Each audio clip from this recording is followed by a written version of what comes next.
Ladies and gentlemen, welcome to Tables, Ladders, and Podcasts, the only podcast that, like The Undertaker, is back for Wrestlemania. This is episode 147, The Road to WrestleMania Review Retrospective. I am your host, as always, Poit, and joining me on the panel to discuss the week in WWE, we have Wehrman. Hey, did you miss us? I didn't. Afterlife. This is fucking dumb.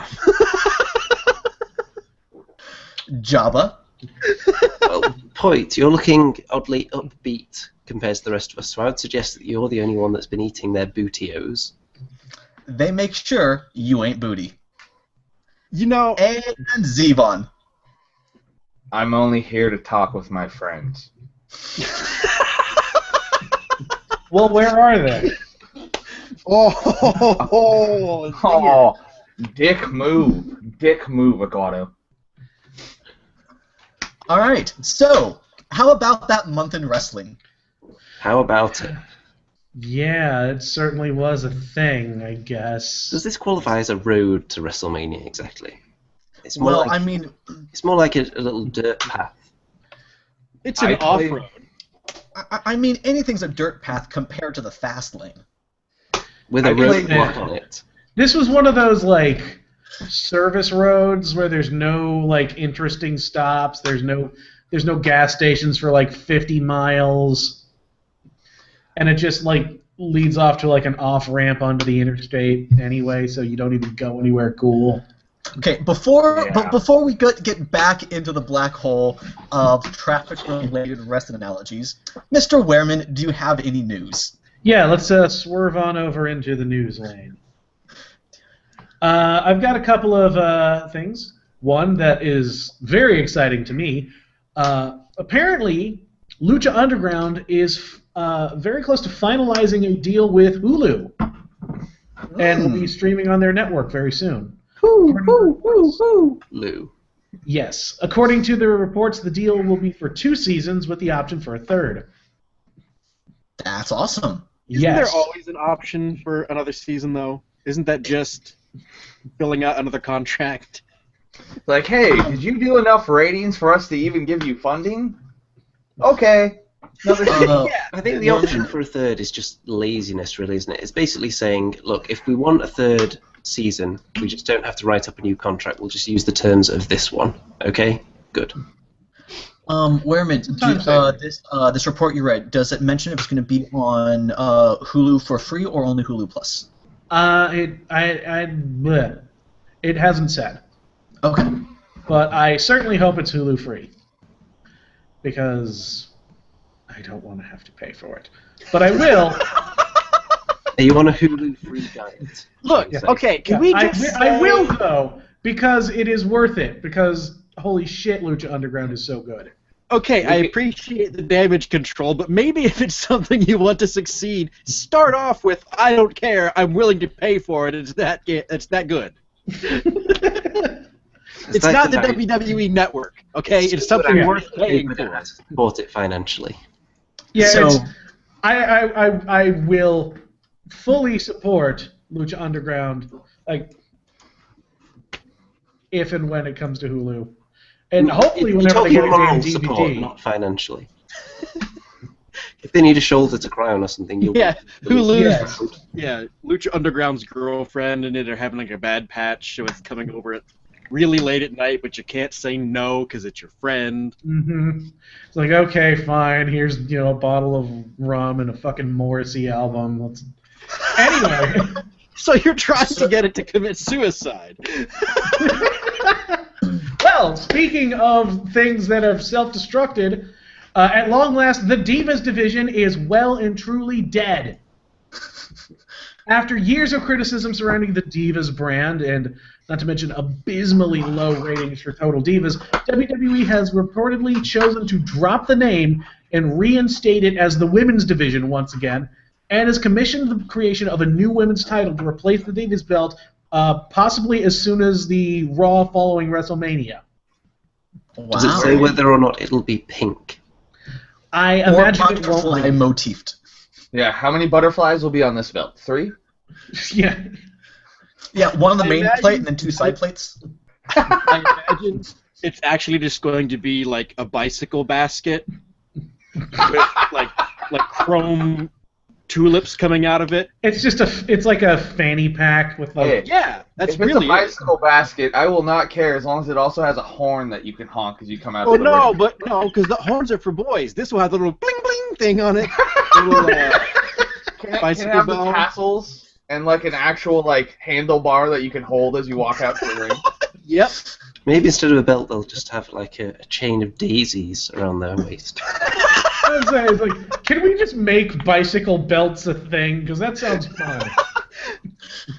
So, in other news, something I think that happened during our since our last episode was, I believe, the Hulk Hogan trial.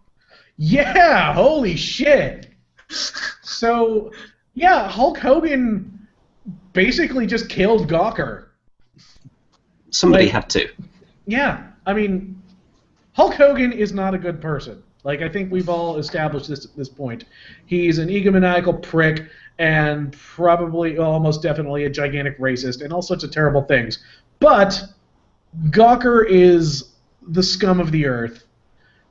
And the fact that Hogan is getting them to pay him $115 million with possibly even more in terms of like damages and things like that, is going to cripple them. And that makes me so happy. Yeah. Although, was it worth it though for those details to emerge about the size of Hulk Hogan compared to Terry Bollea, shall we say? It's not like we haven't already seen him almost completely butt-ass naked and no holds barred anyway. Okay, there comes a point where you say to yourself, I'm 60 plus years old. Nobody wanted to see me naked in the first place. No one's going to hunt this down because, hey, look at the secret nudes of a 60-year-old guy. And I'm getting $115 million, so fuck you to the company that screwed me out of a contract for something I didn't do wrong.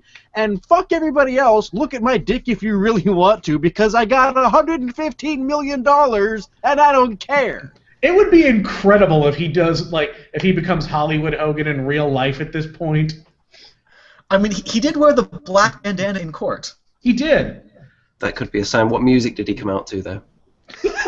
I don't know if you really get that kind of entrance in court. that Even in would be- America. Due to copyright issues, we cannot say the name on air.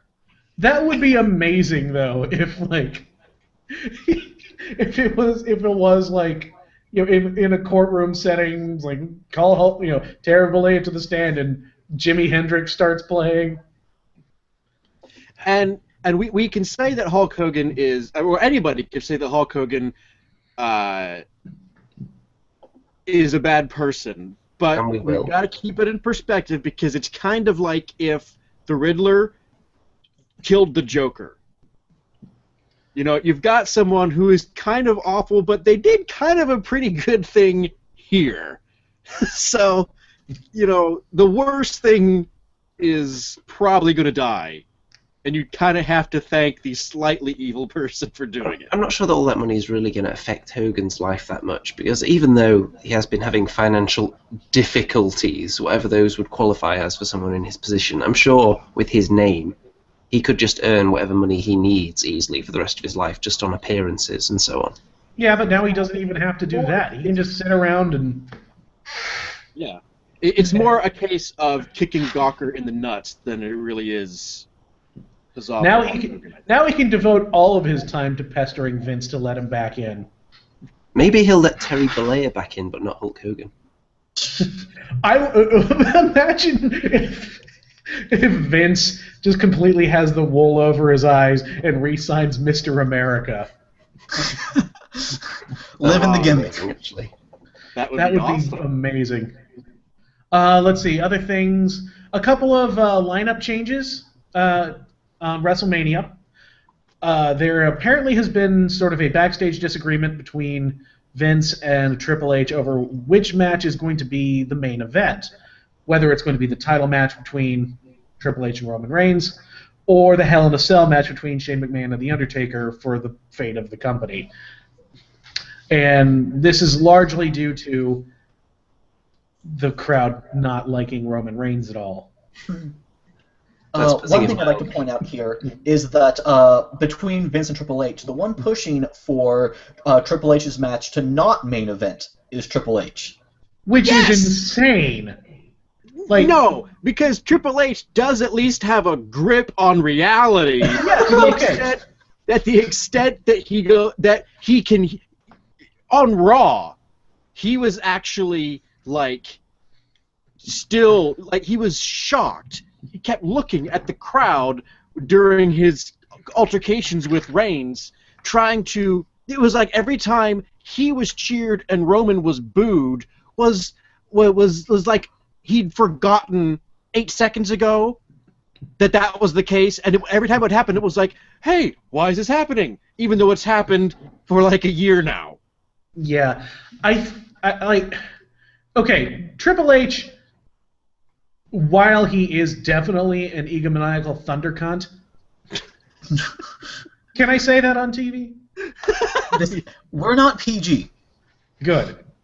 So, he is, a dripping, disgusting, Okay, please don't say that word now. Okay. We're not PG, but we are something, I'm sure. Imagine if you peeled open a grilled cheese sandwich, is all I'm saying. Only it was the vagina. Yes, anyway. Triple H is not my favorite person in the world. That's the better way of putting it. Mild understatement. But he does at least have a sense for what makes a good wrestling show as long as he's a critical part of it. Although it is inconsistent with his previous stance that the title match always goes on last at WrestleMania, even though 2 or 3 times now he has had that and it has failed on him.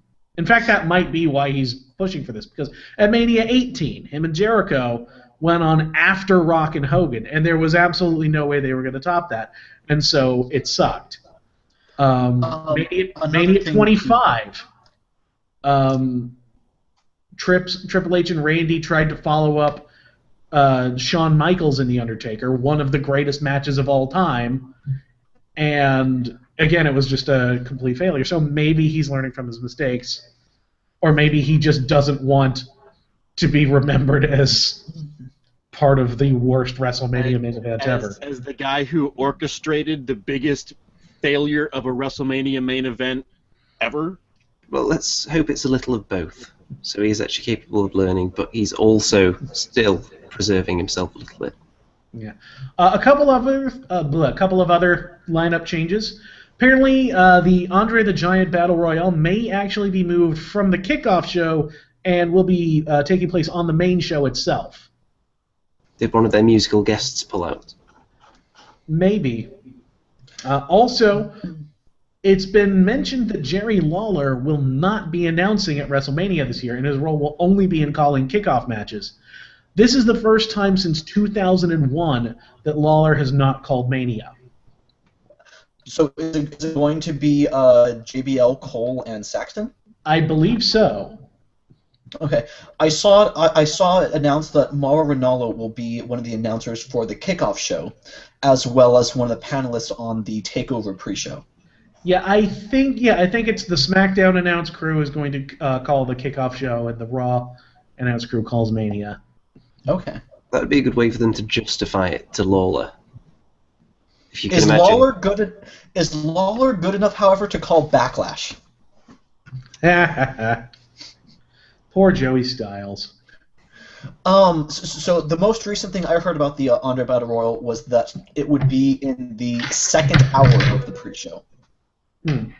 Where it's like network exclusive? So the first hour is, I believe, on the network and on YouTube. The second hour is on the network, YouTube, and USA. Okay.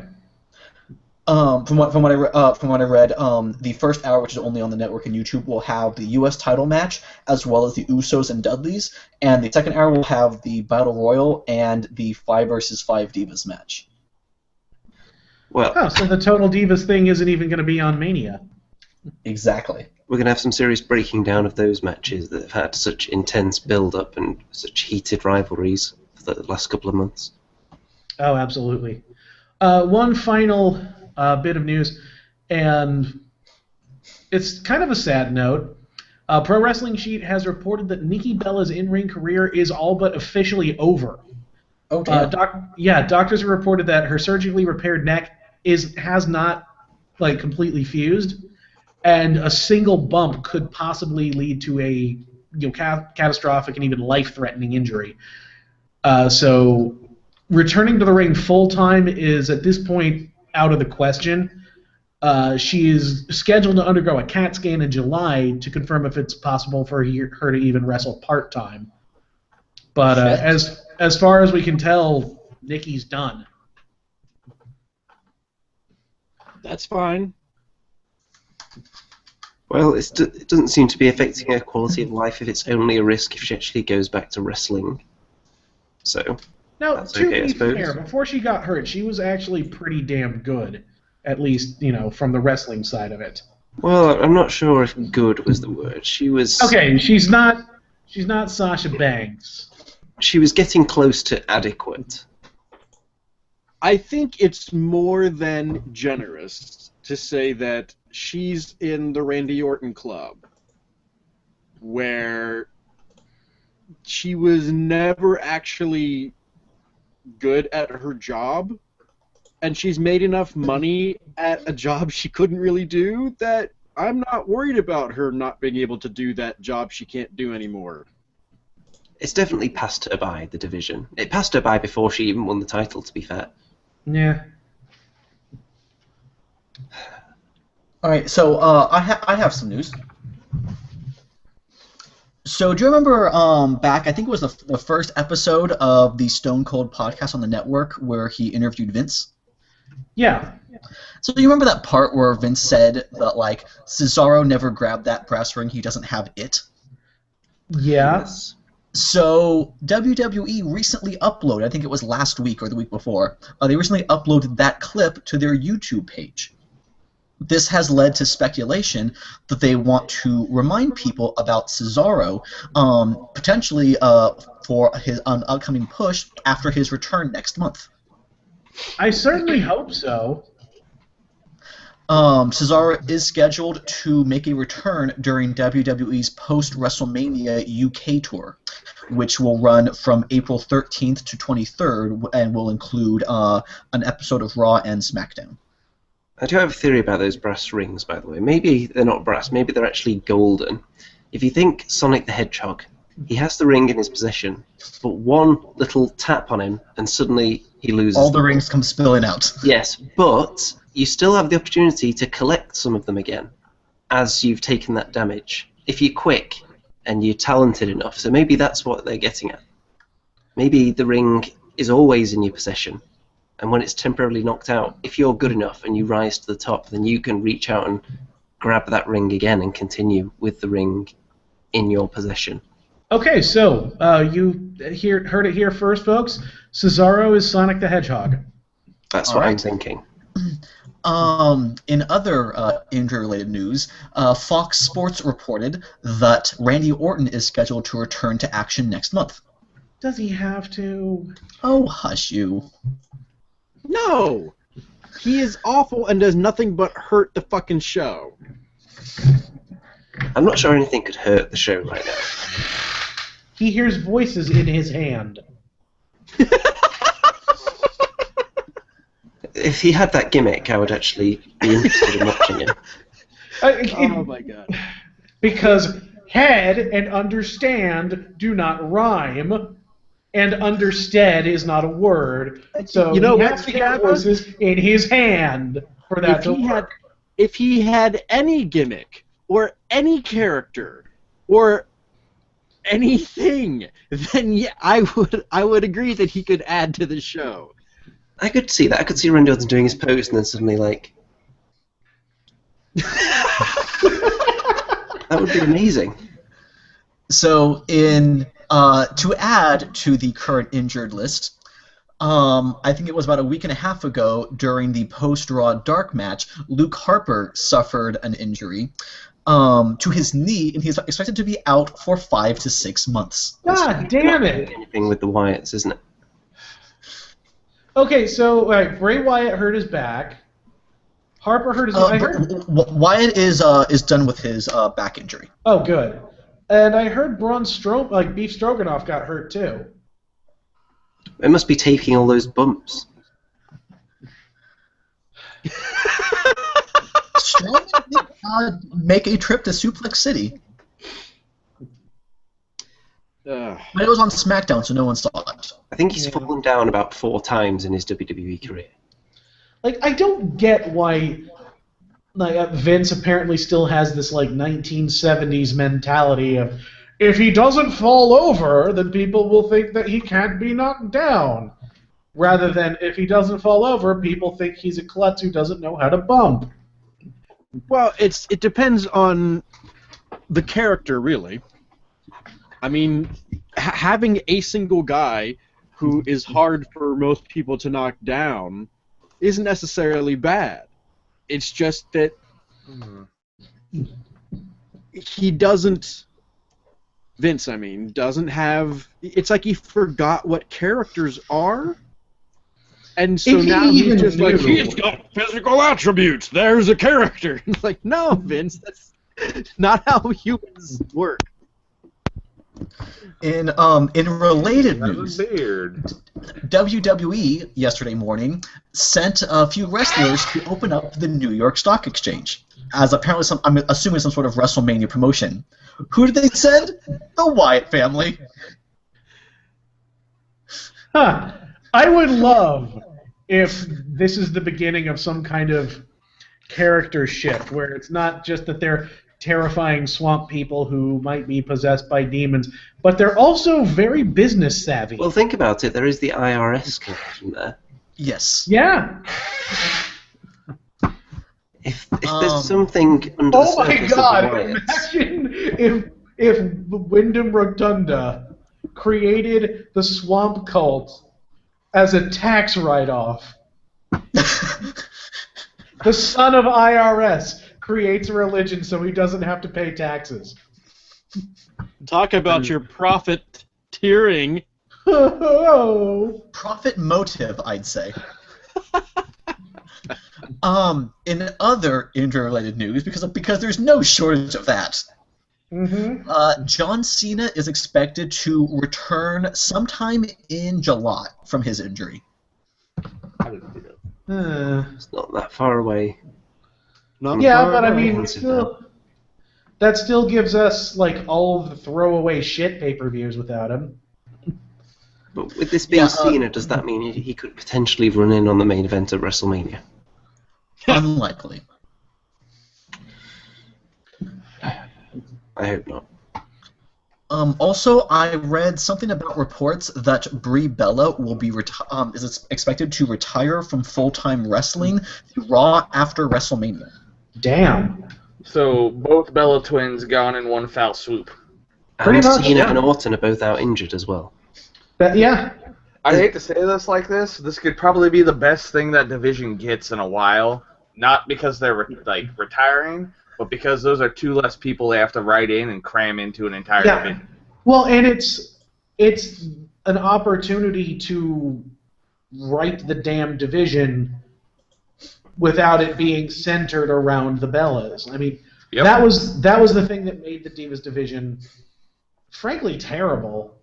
Was that every bit of it was. Every part of it was the Bellas and Eva Marie and Alicia Fox are the only character, and everyone else is just window dressing. Do we have any Can other... you please never put never compare Eva Marie and Alicia Fox?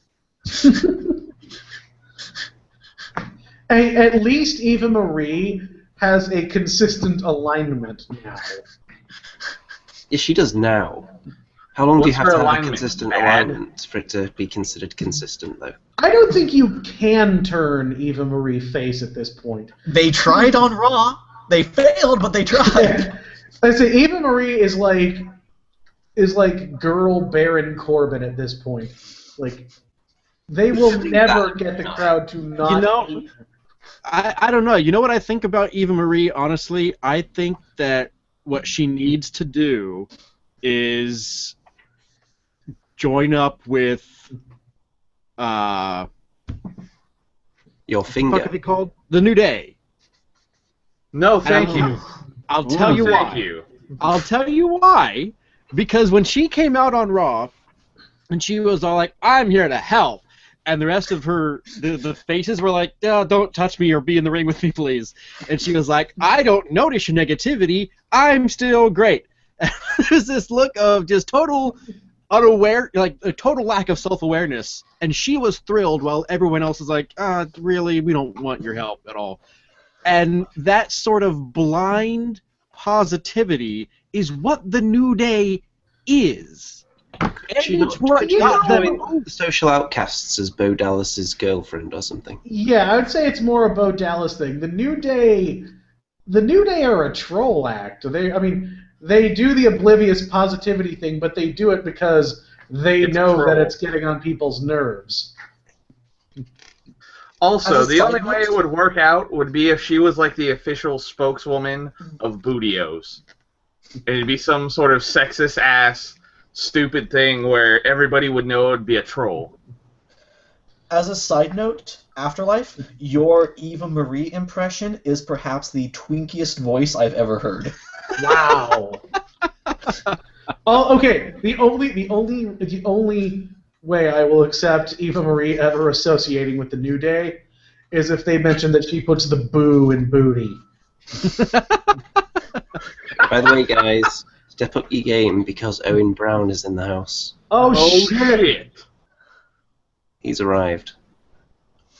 All right. I'm with the Brown. A And with that, packed do house we have of any more one. news? Take your time there, Owen.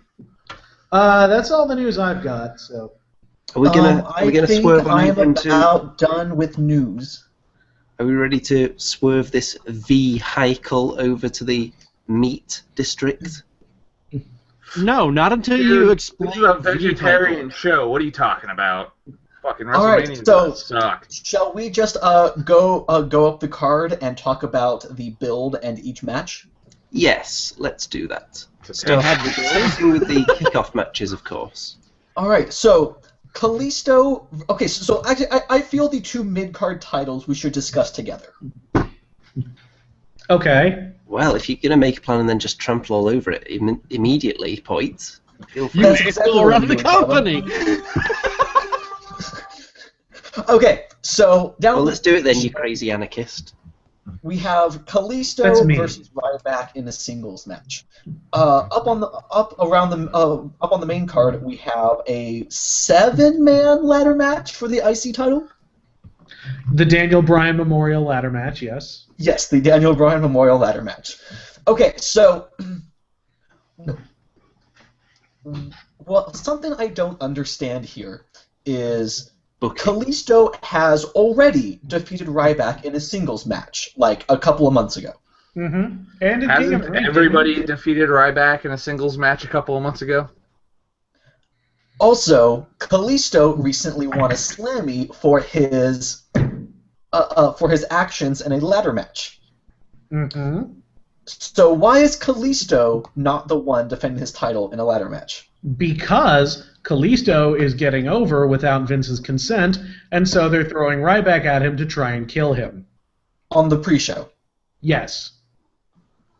Okay. That would be one way to look at it, certainly. I'm telling you, they're giving him the Daniel Bryan Sheamus treatment. Wait, Here's a which guy- one? The pre-show treatment or 18-second treatment? The Or both? 18-second treatment. Here's a guy who we don't really want to get popular, who seems to be getting more popular than we are comfortable with. So we're just gonna have you get crushed and possibly, in fact, almost definitely get very seriously hurt for real to kind Okay. I don't know, though. Surely they've been looking for the next Rey Mysterio, and the Sin Cara experiment didn't work, so why wouldn't Vince be putting everything behind Kalisto? of... Well, you remember how they treated the real Rey Mysterio whenever he had a title. Like, He it was did have a constantly... title first, though, before they treated him terribly. Yeah, but only because Eddie died. Also, was Ray ever treated badly while a mid-card champion, or only as a world champion? No horrific booking stands out from any of his mid-card runs. Right, but I mean, even with Ray, it was always a matter of when the big guy fights the small guy loses. I don't think Vince is going to go out of his way to bury Kalisto. I think there's money in Kalisto in that particular demographic, the Rey Mysterio demographic. I would say that they probably look at Kalisto as their current hope for reaching a Latino audience. Because Del Rio, they tried to force that to work, and he's just got all the charisma of fucking spaghetti on the floor. He's never going to draw in any kind of crowd for Rio. But this guy's actually got the whole masked luchador thing going on, and might actually reach that demographic properly. Yeah, I mean, I see absolutely no reason for Vince to want to kill Kalisto's momentum. Well, yeah, but at the same time, as soon as a person says that out loud about anyone, you have to say, but they fucking do it all the time. Okay. So, This is Vince McMahon we're talking about. I see absolutely no reason for Vince McMahon to kill Roman Reigns' momentum. There you go. What do we think of the Ryback side of this equation? Has anyone been entertained by him lately? No. I've been mostly indifferent. I've been entertained by his recent CM Punk mockery. I actually like what his character's doing right now. Because it is he has a fucking character right now. He's doing something other than me fucking Sasquatch want food. Whatever the fuck that shit is he's done for the last 4 years. It's not that now. It's, being on your own is the only way to survive. If you don't step up, you're never going to get anywhere. I appreciate that he has a mentality now. He has a point of view that isn't just... It would be kind of great if he keeps going with this like even further, and somebody swaps out The Secret with like Nietzsche, and so he becomes like the raw Ubermensch. Yeah, he just shows up instead of like feed me. It's like, behold, I shew unto you the Superman. He is this lightning, this madness. Well, it's not particularly compelling, and they're probably not going to get much time, so should we just give our predictions for this one and then move on to the ladder match? So, who do we think is going to take this one? I feel like Kalisto's going to win this. He's already beaten Ryback once before, and I don't think Ryback's character right now is enough to stop what Kalisto has going. I predict Ryback spends 80 to 90% of the match beating the living shit out of Kalisto, and Kalisto rolls him up right at the end. I think you're entirely correct, and then when they show the highlights of it, which because it's on the pre-show is the only part most people will see, they'll just show the part where Kalisto pins him. I don't know. I see Kalisto... I see it being probably a pretty even match, and then Kalisto beating him with probably a power move. His finishers, whatever the Del Sol, whatever the fuck it is. The Salida del Sol.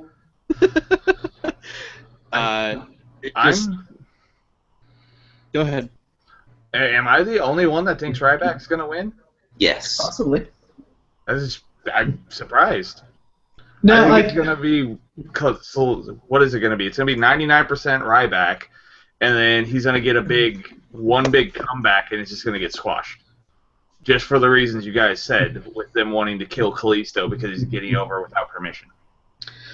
That's also a distinct possibility. I think it'll be one or the other. It'll be either Kalisto gets his hope spot and then Ryback crushes it, or he just gets a limp roll up and barely wins.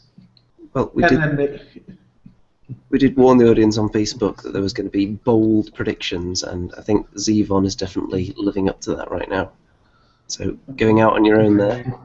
So we'll assess the results of our predictions as well after Mania and see who got the most correct. So, All right. going out there on your own a bit there, Zevon. In addition, we have the ladder match. Kevin Owens defending against Sami Zayn, Stardust, Dolph Ziggler, The Miz, Sin Cara, and Zack Ryder. Why isn't this a singles match? A singles match with whom? Sami Zayn and Kevin Owens. Do they really think that the audience won't be compelled enough by that clearly emotional story, which you can recap with video packages for the people Yeah, that haven't seen no. it? This. Hold on, I'll be right back. Well, while he's out, the only reason I think they couldn't really get away with this being a singles match is because they didn't give Sammy and Kevin their fucking story. Mm-hmm. They kind of touched on it on like an episode of Miz TV, like, oh yeah, these guys go way back. Like, no, But wasn't that on SmackDown? Yeah, it was on SmackDown, so nobody fucking saw it. But I mean, Sami Zayn and Kevin Owens is the best rivalry in professional wrestling in at least a decade. Like, it is the fucking Iliad of professional wrestling. And they didn't give it any time. They didn't say, you know, here's how far these guys go back. Here is them best friends on the independent circuit for years and years and years. Here's Kevin Owens' betrayal at NXT. Here's him beating on him so bad that the referee stops the match. Here's, you know, all these things that they've said and done to each other. Instead of just, oh, hey, here's Sami Zayn. You guys like Sami Zayn, I guess. They were clearly setting up for it as well, because Sami Zayn's 2 comeback appearances, he was thirsting for Kevin Owens' blood, clearly. Yeah, and he still is, but it's like, well, we didn't give him any mic time, so fuck it, let's just throw in a whole bunch of other guys. I did notice that in Sami Zayn's recent appearances on, say, Raw, like this week on Raw, like, even the Brooklyn crowd did not, they weren't cheering all that much for Zayn. Well, yeah, because they turned him into just one of the guys instead of Kevin Owens' arch blood rival, which he absolutely should always be. Now, I will attribute part of that to the fact that the crowd does tend to, like, part of them will sing along with the start of Sami Zayn's theme and start cheering instead when he gets to the ring and starts waving his arms up and down. And that's exactly the point when they cut off his theme and switched to Ziggler's for on Raw for the 6-man tag. So I feel like that probably had something to do with the lack of cheers for Zayn's entrance, but I don't think that was all of it. Yeah. I mean, I okay. think the fact that they're not focusing on it is why people are starting not to care. The fact that they're trying to get everybody a WrestleMania payday is kind of what's screwing the whole thing over. And you know at some point they're going to do it. So I agree with you. It's the best thing that's going. But it's mostly because it's WrestleMania and they're trying to throw everything together at the last second. It's not going to get the light it should. I think, Go ahead. If Owens or Zayn wins this match, then I feel like they can effectively do that story from there going into whatever Backlash is called now, Payback. I feel like Sammy and Owens needs to happen next year. Like, they introduced Sammy too close to Mania and with no build, so right now the crowd doesn't really have a reason to connect the two to each other. Mm-hmm. But I mean, you give Sammy some big wins. You get him in a feud where people actually really care. Then you revisit it. Owens is not going to lose momentum because right now Owens is fucking magic. Yeah. But, I mean, you get people to care about Sami Zayn the way that they care about him on NXT, and I think you'll have an amazing program for next year. Or even for SummerSlam. See, here's the thing with Sami Zayn. He was over the moment he debuted. The fact that he debuted against John Cena, had a huge match, even though he was in his home area, I don't think it was exactly his hometown. He had the whole crowd behind him. He basically injured himself before the match and still put on one of probably the best matches John Cena even had on that damn whatever, the U.S. Open Challenge garbage. He's over. I think the problem is the fact that they're both in the mid-card scene right now, whereas they should be the two. How can I say this? I would rather see Zayn and Owens with no title and put Styles and Jericho in this ladder match. It'd be more entertaining.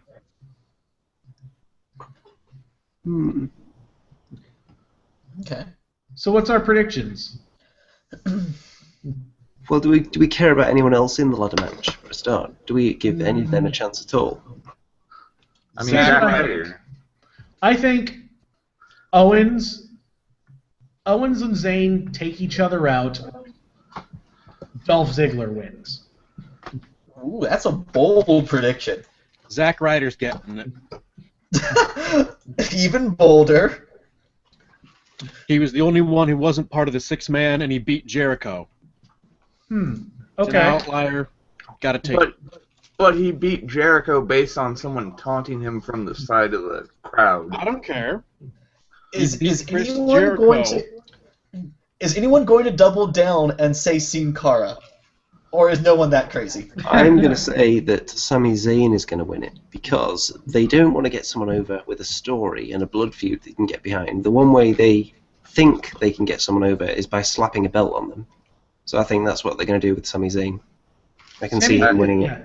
If Sami does win, he at least is the reason Kevin Owens loses.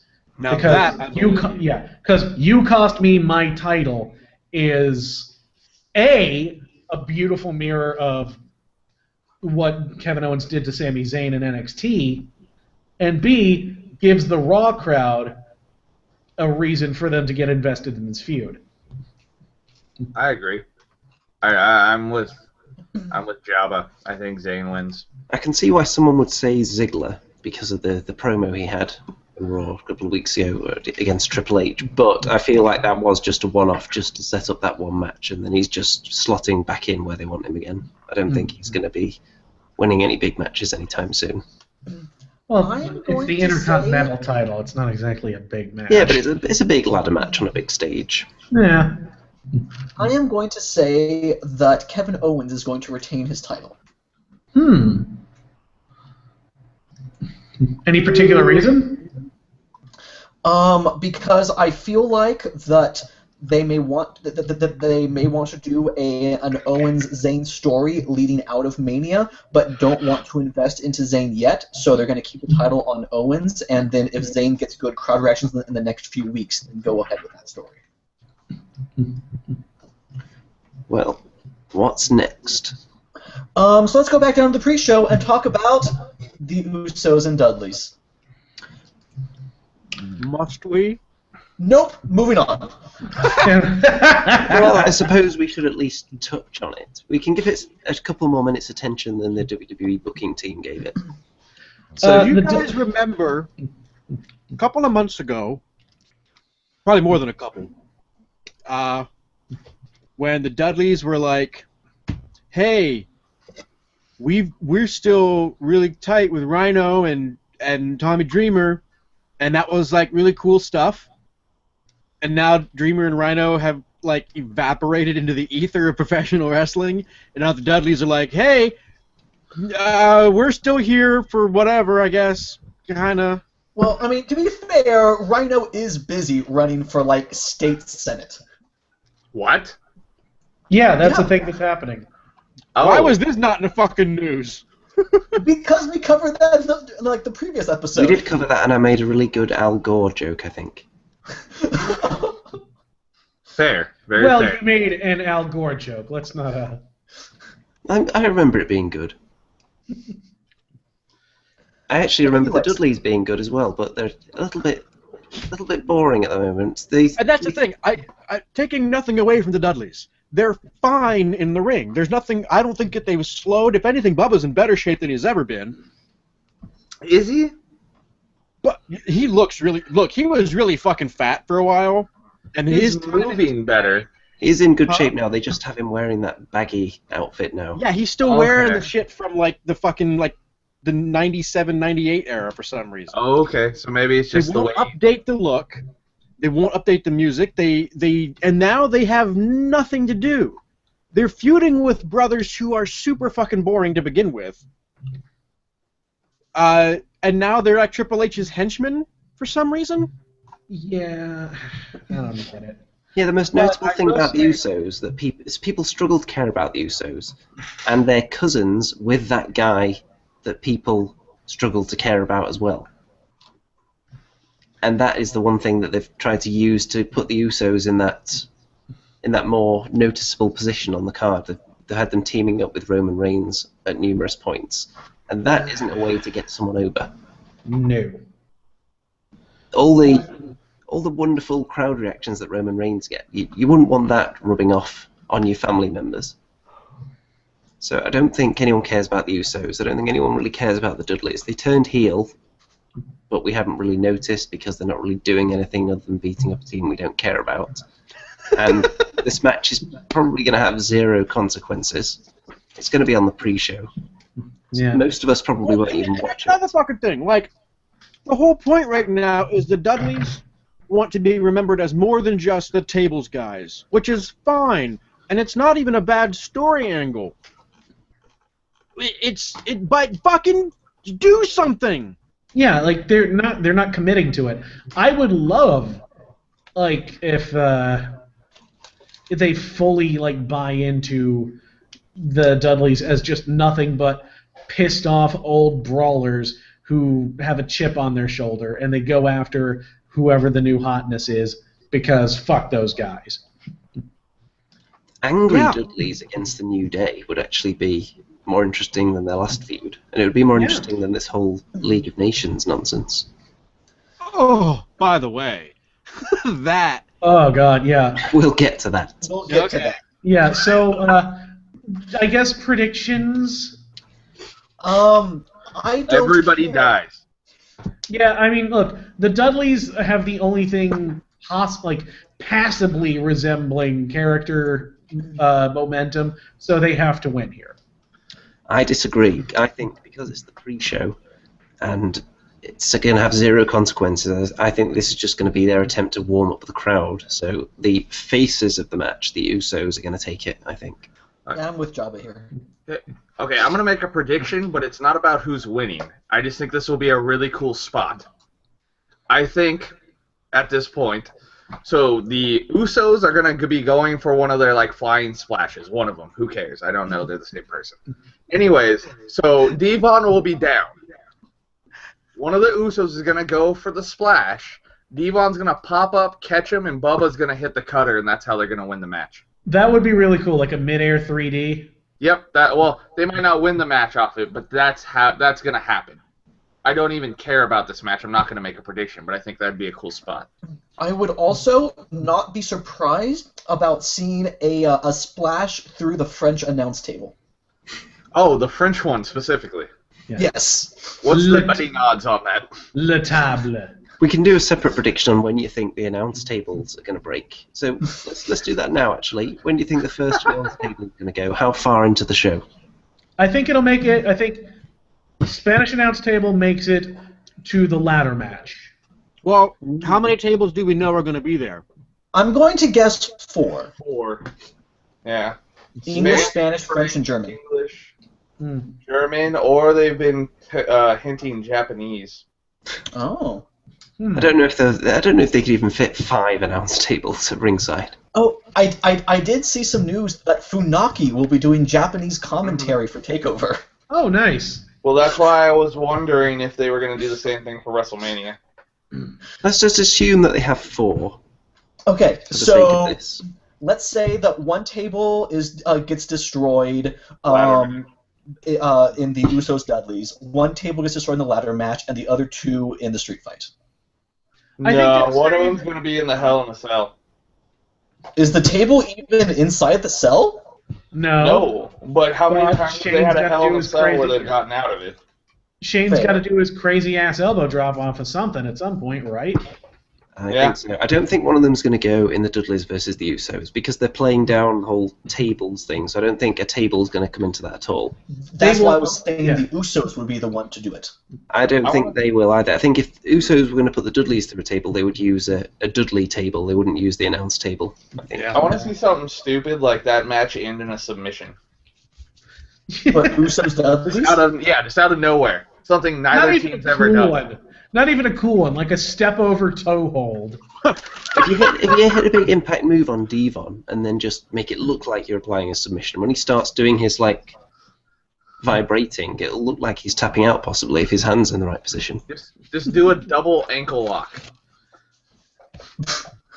One of those really corny old Killer Kowalski claws where he just grabs your belly fat and squeezes and you go ah.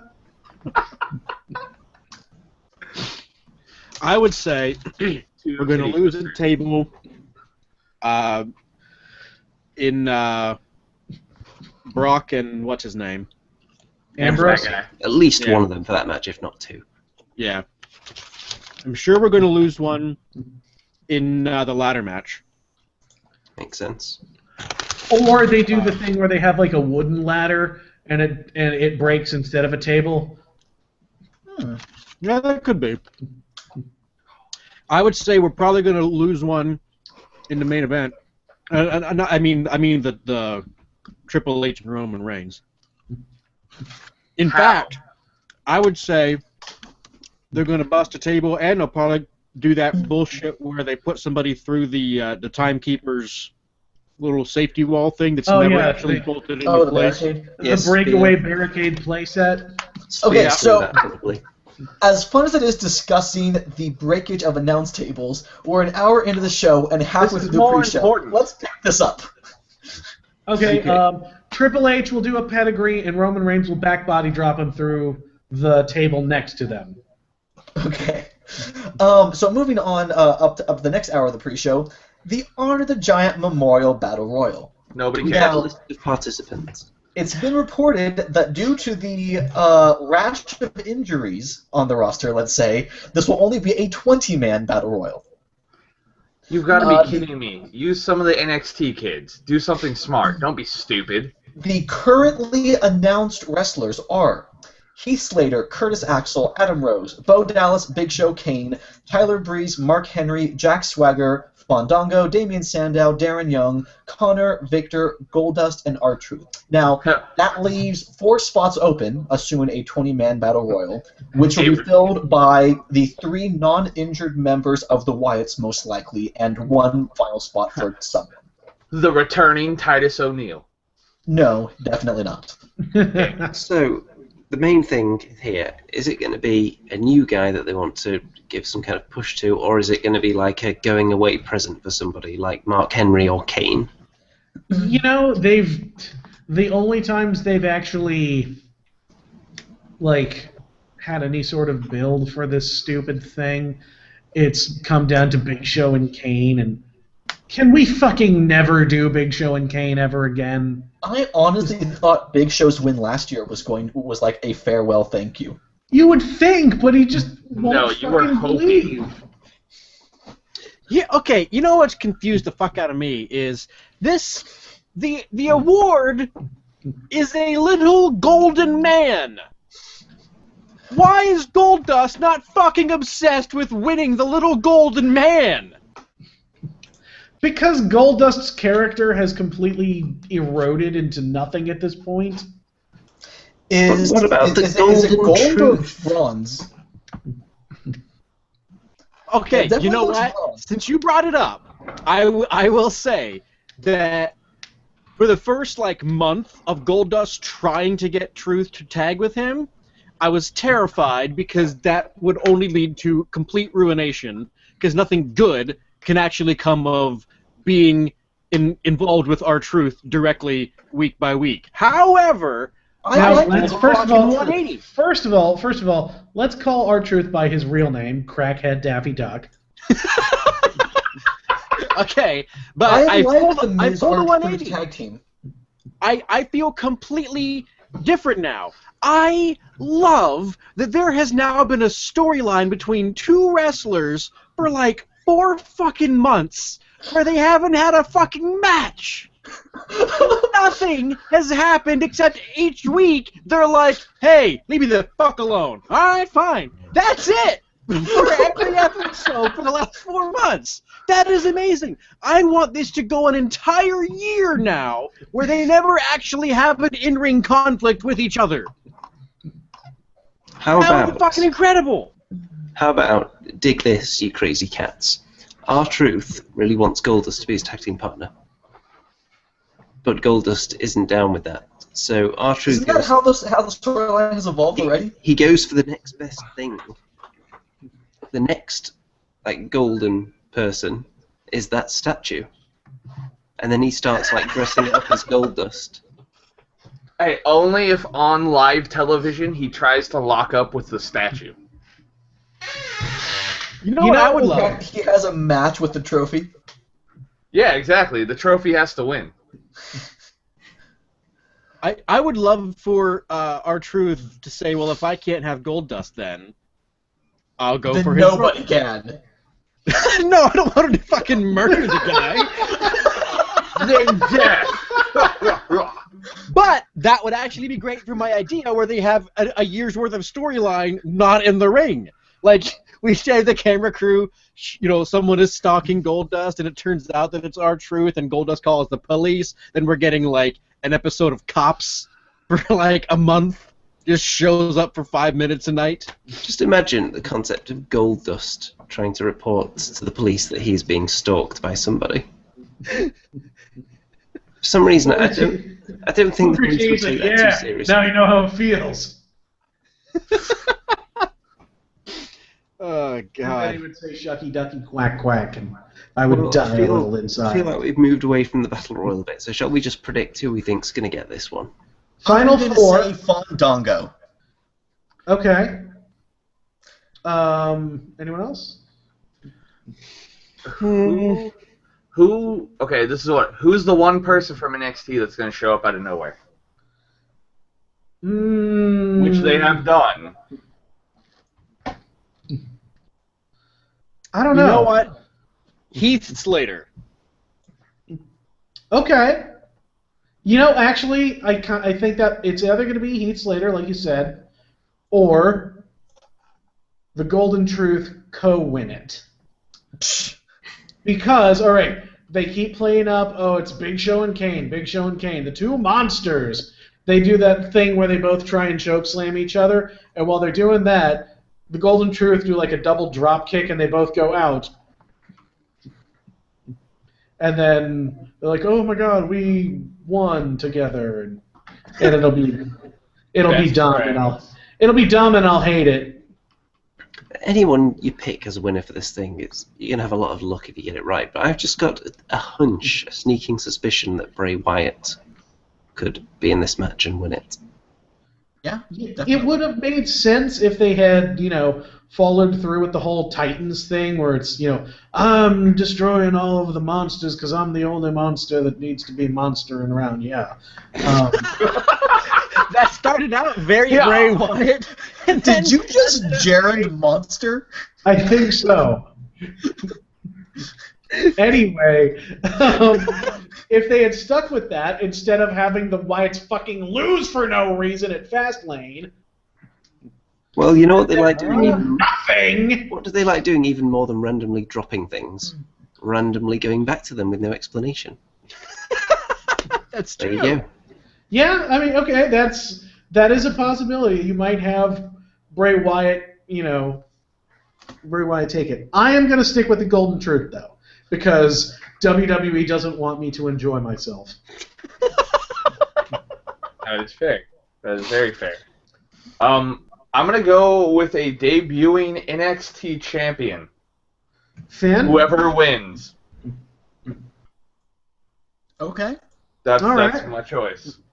The only reason why is I can see them doing a big entrance for Finn, which would be a huge, huge spectacle that they could use to then hype a debut. Or Samoa Joe wins. That would actually be someone they could tout as a big beast that could come up here and fight with everybody. I'd actually say the inverse. I would predict that Samoa Joe wins on Friday, and Finn Balor makes his main roster debut at the Battle Royal. Oh, no. I'm saying it could be either of them. Okay. No, I just think it's one of those two. Because then it would make sense for a debut and for someone to go over, and it could be either whoever wins or whoever loses. It's just one of those two, in my opinion. Well, we saw how well that worked out for. We saw how well that worked out for Hideo Itami. Whoever loses the NXT Championship match gets demoted to the main roster. Yeah. that should be the stipulation. They go, yeah. Well, if I can't beat you, I'll go to Monday. You'll go to Monday Night Raw. The only reason why I think it could be either way is if they're gonna somehow follow through with this whole Bullet Club debuting possibility idea. Yes. That's the only reason why. All right. Now then, for the next match, the 5-on-5 Divas match. In traditional fashion, during this match, I shall be taking a piss break. I was gonna say no one will care. Yeah, That's like, quite a long break. The winner is the guy running the concession stand. Okay, I suppose we should give this match a little bit of respect. So I'm just going to look at the card right now. Let's see who's in it. Hold on, let's see who's in the match first of all, and then pass judgment on it. So here we go. We've got Natalya, incredible wrestler. We've got Paige. Right. She's good. Alicia Fox, she can go in the ring. She's okay. Eva Marie, yeah, it's heading on a little bit of a nosedive now. Brie Bella, that's not really helping matters. On the other side, we've got Emma. Yeah, she's good. I say I love evil Emma. Yeah, So. Naomi, she's okay.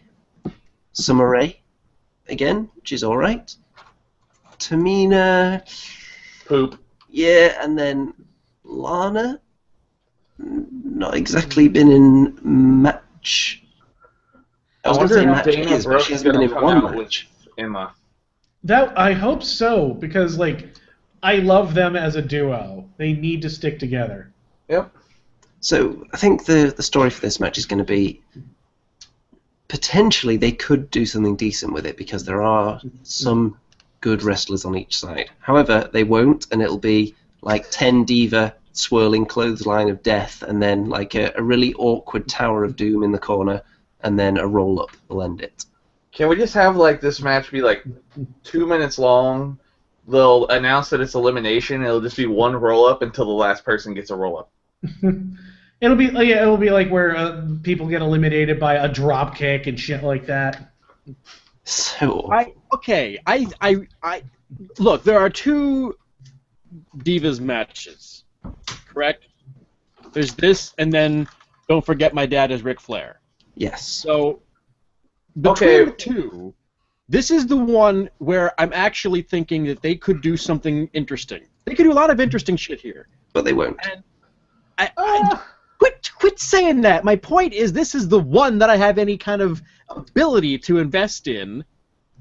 Let me hope that they will at least do some neat stuff. I don't think they're going to do any neat stuff. I think, if anything, that triple threat has a lot more potential than this 5-on-5 tag bull crap. Yeah. That is objectively true. Yeah, I mean, yeah, I know that. Yeah, Sammy doesn't watch NXT because he hates things that are good. Yes, that makes sense. That's not why I don't watch NXT. Well, anyway, But you're right. Like, okay, those. Yeah, I mean, I'm right though. Any like, combination of those three women has resulted in match of the year candidate matches. Mm-hmm. The tag match is going to be awful, though. The tag match has great people in them. I love Evil Emma. I love Paige. I think They're it's not gonna safe to say that there is enough talent, actual talent, and skill in the 5-on-5 match that it's unfair to completely write off the entire thing. But there are 10 of them in the ring It's at the not same an time, indictment. probably. It's not an indictment on the talent, except for Eva Marie and Tamina. Well, It's an that's why I said indictment- there's yeah. enough. It's not packed. It's an indictment on their attitude of just fuck it, bring out all of the women. I'd say But it's but more see- of the fact that they're not going to give them time than the talent. The talent is there. They have a proper talent to even have a women's tag team title, but they're not going to fucking do it because they don't want to. Yeah, there isn't going to be any kind of story in this other than these are the total divas. Watch them Well, yeah, spin but around and this is- clothesline each other. But this is the same kind of thing as the 7-man ladder match, which is really just A spot fest. hey, it's WrestleMania. Let's give as many people a WrestleMania paycheck as we can. And that's why I don't get why they did that instead of putting this actual talent into the Battle Royal and just making a one-on-one match to where it made more importance based on the title and then put like more strength in the Battle Royal and just had to be a 30-person Battle Royal. Because it's a battle royal. But that's the point. Okay, so they're going to take people, no offense to any of the people I say, like Zack Ryder, who hasn't been on Raw in like 5 months where he's actually been in a ring that someone cared about. They're going to take Dolph Ziggler, who had one good promo, and then Triple H just put his nuts on his forehead. And all these That's people... not how the match No, but the point was they did it just to have him lose. They gave him a credible suitor. Why don't you take, and if you want to make this Battle Royal something worth it, put credible talent in the goddamn Battle Royal, put it on the show. Right, but what I'm saying is it's just a battle royal. A battle royal. Look, it's one thing when it's the Royal Rumble. That is the only time that any form of battle royale is interesting. I agree with you. The reason that they do the 7-man or the multi-man ladder match is because they, for some reason, thought that the Money in the Bank needed to be its own show instead of just an attraction at a show, and it is a way to really show off. It's an actual spectacle of what these guys can do compared to a battle royal, which is let's almost knock Kofi out of the ring and then we'll disappoint the audience. I agree with you. But the point is, if you want to make that actually mean something, put credible talent to give it actual meaning. It's the same way we were talking about the Zayn and Owens feud, saying if they put those two in a title, like, say they put them in a submission match or just something crazy where it causes you to actually, like, how the hell are they going to actually win this or something like that. Give Zayn some sort of positive movement and then put the 30-man Battle Royal back on not off the pre-show. Have it be like the opening match. Give someone an actual win and a push off of it, but put the credible talent to make that match even matter. Where have multiple stories converging in this match instead of just all these people are kind of scrambling over a belt that nobody really cares about. Like, okay, on Lucha Underground, they just did Aztec Warfare, which was a 20-man Royal Rumble-style match, and it's the best thing I've seen all year. And a huge part of that is because it was legitimately hard to pick a winner because there are so many different storylines all converging on this one match. You couldn't tell which one was going to take precedence. Exactly. So it put meaning between the people. You could have two people fighting each other going on the same side of a same, like, how can I say this? The face. You could have the faces then fighting each other, which they've literally done to headline a WrestleMania before. But you have two people that people wouldn't think would be in the ring together, duking it out that are good in the ring.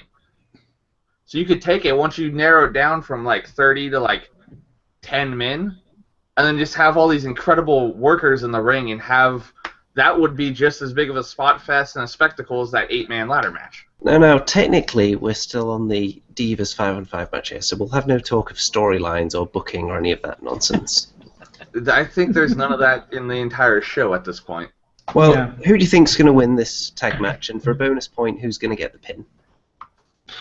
Well, obviously the face team wins because if you're going to do a throwaway match, the face team wins.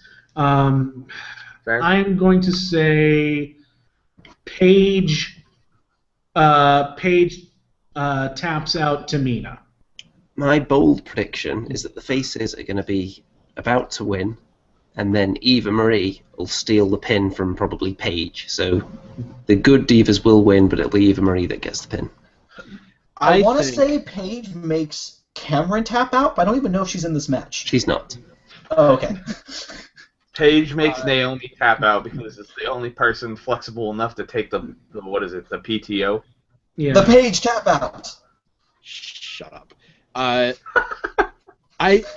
think it's probably going to be Paige getting the win. It doesn't matter who it's over, except I'm sure it won't be Tamina because I'm pretty sure you can't trust Tamina to be involved with the finish of a match. And then I think that when they all win and they're all doing and they're doing, hey, all 5 of these divas won their match, and Eva Marie is trying to, hey, we won, guys, this is amazing, we're such good friends, and then they just beat the shit out of her too. I'm not sure whether they would do that. I think they would, and I think the crowd would fucking love it. Be a star, kids. Beat the shit out of the people you don't like. Shall we move on to the next match? It's got to be less depressing. Let's just get to the main show. Okay, so I think Styles this and is- Jericho. Okay then, Styles versus Jericho. That's interesting. Should be a submission match. I'm not sure that with the way their storyline's been going, though. I'm not really a big fan of the whole I'll just chant something and distract you. Yeah, the problem... Okay, this is going to be a damn good match. Every time Styles and Jericho have squared off so far, it has been a damn good match.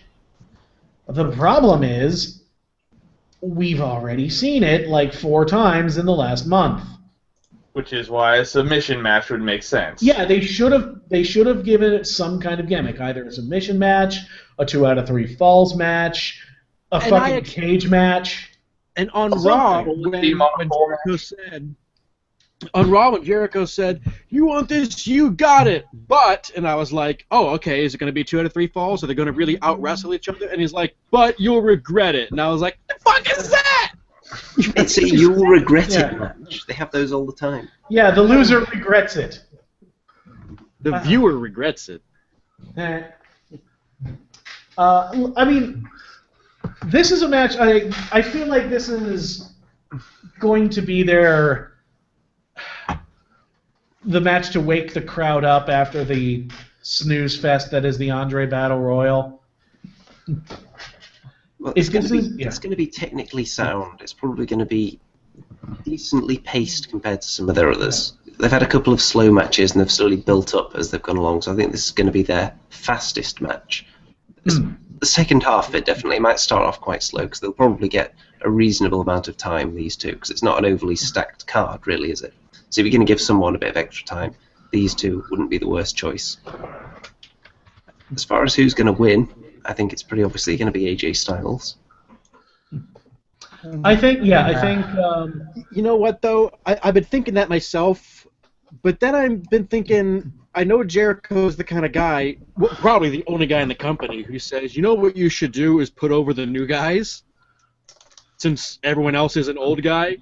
But I actually think that if Jericho beats him, it would probably be one of the biggest surprises of the night, if not the biggest surprise. Excuse me. And might actually lead toward something unpredictable, or at least not as predictable. I don't know what. I'm just saying everyone expects Jericho to lose.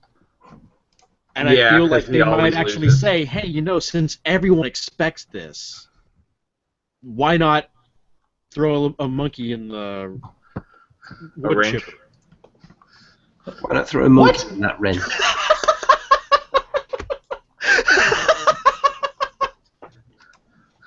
All right. I'm going with AJ specifically because there's one spot that I've been dying to see them do that they haven't done yet, and that is Jericho has AJ in the Lion Tamer. AJ fights out of it, kind of rocks the both of them into a reversal. Styles Clash. Yeah, reverses the walls into the Styles Clash, gets the pin. I just see that as being really bad if Jericho loses his hands. I could see that as being really bad because the Styles Clash is fucking stupid. I know it's a dumb move. I've never really enjoyed it, but it's been his finish for like a decade and a half, and you can't really just go, oh yeah, well I'm not doing it anymore. Yeah, It would be like if it would So- no, no, it would be no. like if no, it would be So like you if mean Stone like the Cold- Undertaker stopped doing choke slams and tombstones for like Yeah. 5 years as a dead man? It would Well, be he like it kind would of be did like do if that, though. it would be like if Stone Cold was like, yeah, fuck it, I'm doing a power bomb now.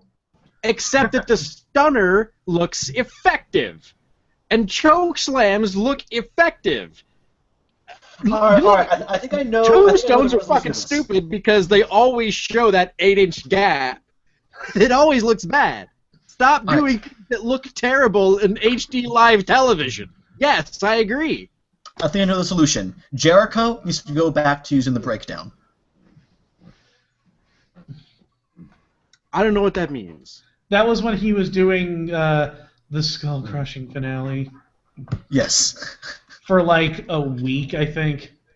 It was at least a few months. It was during his first world title run. It was in that period of, well, he's going to be a main eventer right now, so we need to give him a move that's not a submission because But none of looks our top painful faces enough could to win a possibly match. tap out. That's not what they do. That's not how they roll. So they have to be pinned under dubious circumstances. Oh man, I'm glad I don't remember that. He probably blocks it out. Yeah, it didn't look good. So yeah, I think this will be a damn good match, and I think because there's not much of a story into it, Styles is going over. I think Jericho's probably going to disappear again after Mania and then come back a few months later again. So definitely AJ for this one. AJ. All right. Yeah. So next match. Did we sufficiently cover the Triple Threat Divas title match already? No, I don't Not think we have. quite. Then let's talk about that. So Charlotte versus Sasha Banks versus Becky Lynch. 3 of the 4 horsewomen in a Divas title match. Match of the night. Candidate potential show stealer, I think. They've got between the 3 of them, they've got the ability to put on, if not the best of match of the night, then a definite sleeper hit. No, don't give me that look, fucking Sammy. I know. Oh, I don't like Charlotte because she's Ric Flair's daughter. I don't like things that everybody else likes. Stop the fucking presses. I'm just saying. Yeah, and I'm saying that you're saying wrong. Logically, it should be a great match. If you look at the singles matches between them when they're given time, so not just random matches on Raw, then they've been great. If you look at 4-way matches they've been involved in, they've been great. So you would think that those 3 in a triple threat would be great, but that logic may not necessarily work because obviously a triple threat has a slightly different dynamic because there's always one kind of One extra person wheel in out. there, whether one of them just Yeah. gets thrown out the ring and they kind of take turns having singles matches, or whether you've managed to work the 3 people in there all at the same time somehow. Well, It's a they've bit more had triple complicated. threat and 4-way matches on NXT before. Yeah, but the ones Have that they stand had out as triple being threat really ones? amazing were the Fatal 4-way and the singles matches, if I recall. Yeah, I don't remember like a triple threat being that good on NXT. The Fatal 4-way. They did where have you a fatal just- 4-way. Yeah, but you at least at that point had 2 people paired with 2 people. Yeah. You know what I mean? Mhm. I think that's a little easier to maintain pace because you don't have that one person that's like, oh, I'm just gonna sit over here. It's not Brock Lesnar where they put him through a table, smash him with chairs 47 times, and he gets up in 14 seconds. Well, Though that would be maybe, incredible if they did. maybe they'll Yeah. take turns being standing on the outside, just getting sexually assaulted by Ric Flair or something. Well, that'd be really Charlotte awkward too? when Charlotte came up, but yeah. All right. So what do we think is gonna go down here? So I think Charlotte is definitely losing the title, but I'm not yet sure to whom. I think it's going to be the boss taking it. Okay. The way they've booked it, Sasha definitely has Charlotte's number, and they've made Becky kind of out to be like the junior partner out of all of them. I think Sasha is going to win, but she's not going to pin Charlotte. I think she's going to pin Becky. I think Sasha's going to win because they're going to use that to tie the next part of the show into it, which will probably be the damn Hall of Fame and like inductees. That way Charlotte will have her moment on stage with Snoop Dogg. Not Charlotte, Sasha, other one. That one. Also, the other reason I think Sasha wins is because the next night, I'm about 90% positive Bayley will debut on Raw, and we'll keep that rivalry going. She will rise after. She will rise 3 days after being killed by Asuka. Yeah. Oh my God. Oh God. Oh God. That is going to be hard to watch. I don't think Asuka's going to win. Really? I think someone's going to run in. Who? Really? Just someone. It's the only way to make this thing. Maybe like Nia Jax, and they have that whole like monster versus monster thing. Yeah.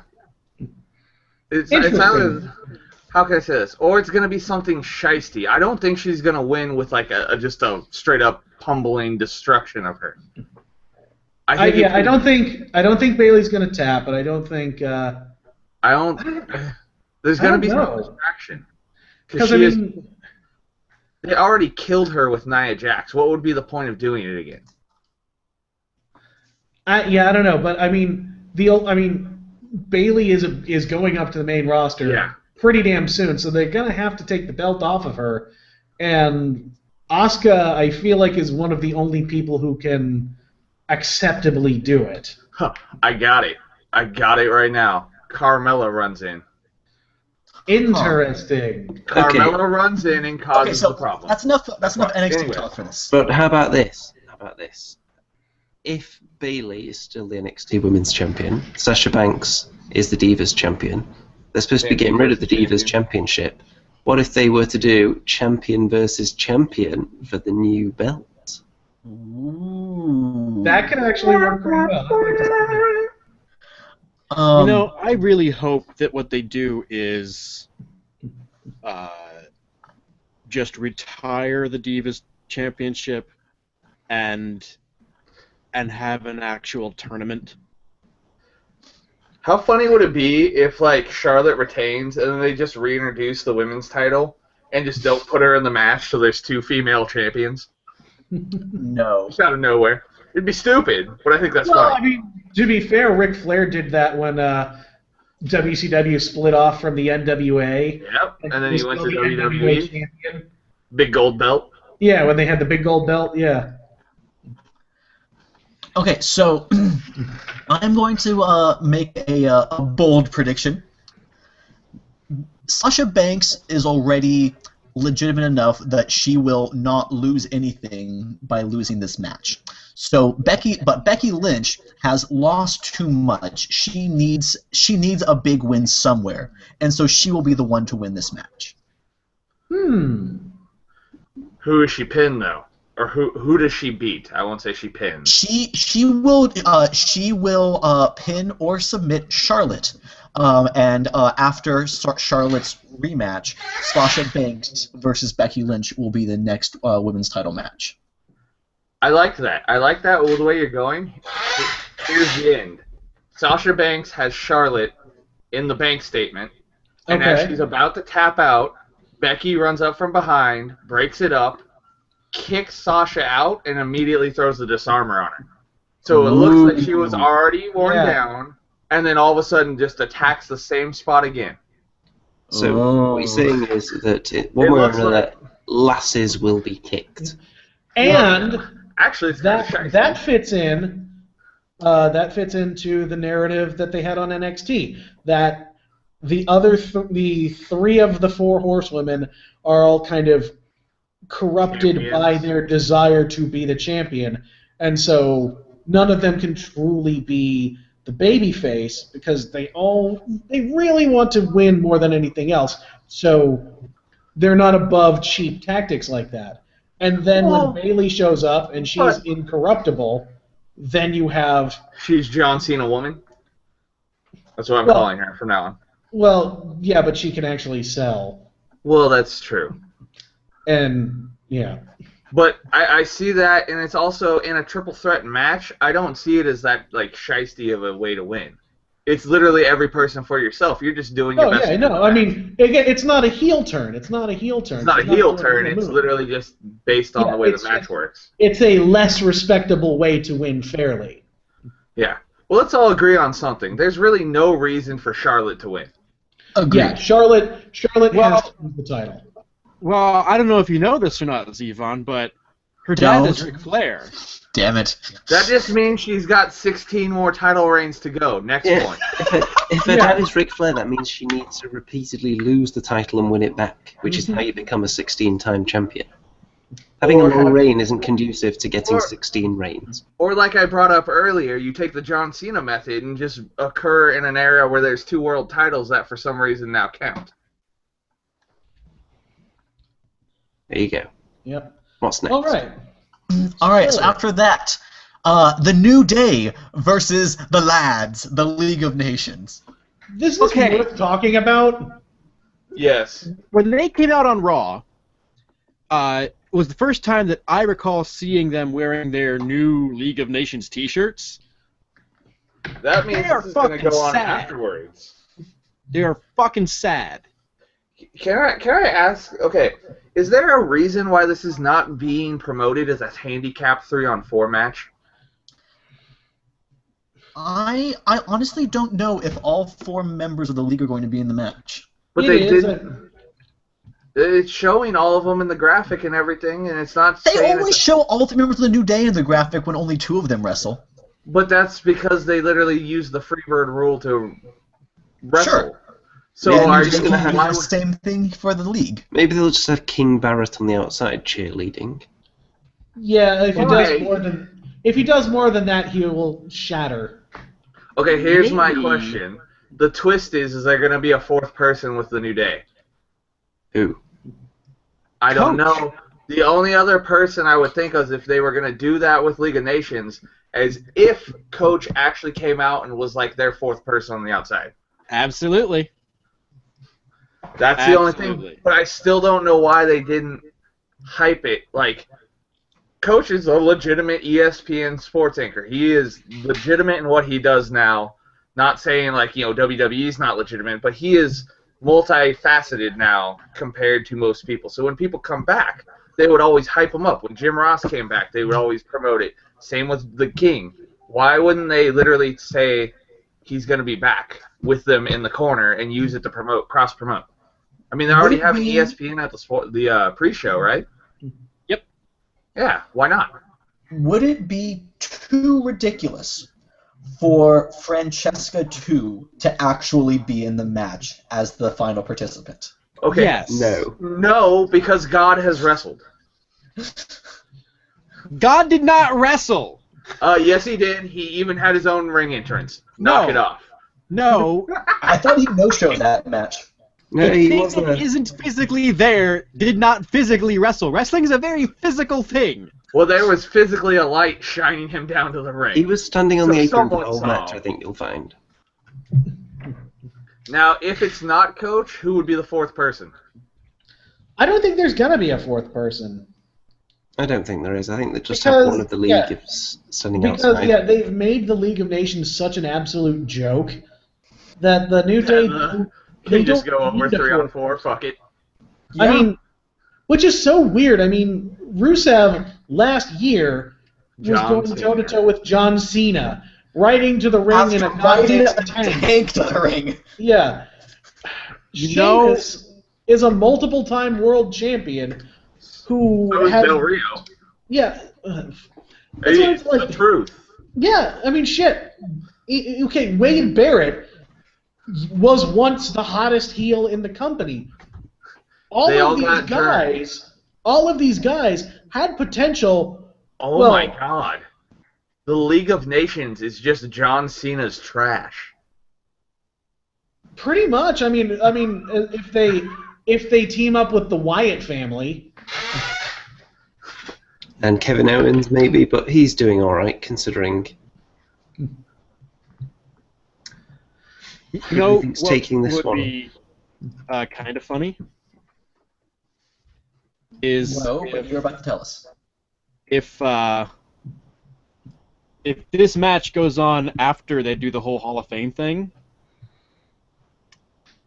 I would be totally okay with the Godfather. Who could probably actually wrestle. Well, yeah, he's Probably still a still professional go. bouncer, last I heard. I would be totally cool with him coming down and being in their corner and surrounding the ring with The hoe unicorn hose. I'm not They sure would how be PG that would be. I feel like having prostitutes on the show is not exactly something that The Godfather! The whole point is he was a pimp. Yeah, I just- know, but The Godfather Okay, was in 1998. You know what would be Twist. funnier is if the Godfather was the fourth, and then he took the League of Nations back to the back of the ring after losing as his hoe train. All right, a twist on that. The Godfather is the fourth man, and he pulls out a white button-up shirt and surrounds the ring with Stevie Richards and Molly Holly. Oh God! If Right Oh to my God, Censor just Right. shows up out of nowhere. Oh, that would be funny though. Right to Censor versus the League of Nations. Dude, Right to That's Censor versus The more New like- Day could be incredible. Oh I God, think that'd be Right great. Censor is more down on the League of Nations level than the New Day is. Yeah. Yeah. Mm. Yeah. I think if this So- podcast goes on too much longer, I think I'm going to start sounding like Stevie Richards pretty shortly. Let's All right, let's keep going. we just have 3 matches left. The Hey, we didn't do our street fight. predictions yet. Does anyone Oh, New Day. think? Does anyone think the League of Nations are going to win? No. There's no point. There's no way possible for that to actually that outcome to have any positive momentum going anywhere. See, you needed to be in the meeting when they were pitching the idea of the League of Nations in the first place. Just someone to stand up and say, "There's no point." Yeah, that's right. Just stand up and be like, "What?" No, that's the whole thing. Can you please say there's no point in the style of Scott Steiner calling someone fat? What? Sure. Anyway, Yes, so Ambrose and Bork Laser. Yes, Ambrose and Bork Laser. So I have a feeling this is going to be a very entertaining match. Do you So think the the chainsaw is going to be used? Because apparently I that's a really thing. hope so. That is a weapon in wrestling now, a chainsaw. Yeah. Not just for the yeah. Attitude Era, for the I PG love, era. yeah, I love that there is a storyline in WrestleMania, the Showcase of the Immortals, that includes Terry Funk wanting a man to kill another man with a chainsaw. Did he That is say fair. kill? I don't think he said kill. I think Well, we're just okay. gonna, like, What else are you going to do with a chainsaw? Name a body Okay. part you could cut off with a chainsaw that wouldn't cause any risk of death. Finger. Okay, first of They all, have in medical at Major ringside. City, there is definitely going to be a top-tier hospital within driving distance. Secondly, they've always got ambulances and other insurance precautions at these events. Yep. So as soon as Dean Ambrose cuts off Brock's fucking hand or whatever, they've got plenty of time and equipment to keep his arm from bleeding out to get him to the hospital. To reattach. They got lights and sirens, they'll get there real fucking fast. You know, chainsaws don't cut particularly cleanly, especially through flesh and bone. Yeah. But no, I really hope there's a spot where, like... He goes to do it. No, or here's what I want to happen. I want Brock to, like, rip off a piece of the set, like the steps or something like that. Some big piece of fucking metal, right? And he lifts it up to smash Dean Ambrose with it, and Ambrose cuts it in half with the chainsaw. I mean, obviously it's not, it's like gimmicks. So you take the chain off of the chainsaw, and the thing's like a breakaway prop with like some spark packs in it or something. But you make a big visual where he just cuts it in half, and Brock has this like, oh shit look on his face. And Can it be the Dean Spanish Ambrose, announce and table? Brock runs, and Dean chases after him with a fucking chainsaw.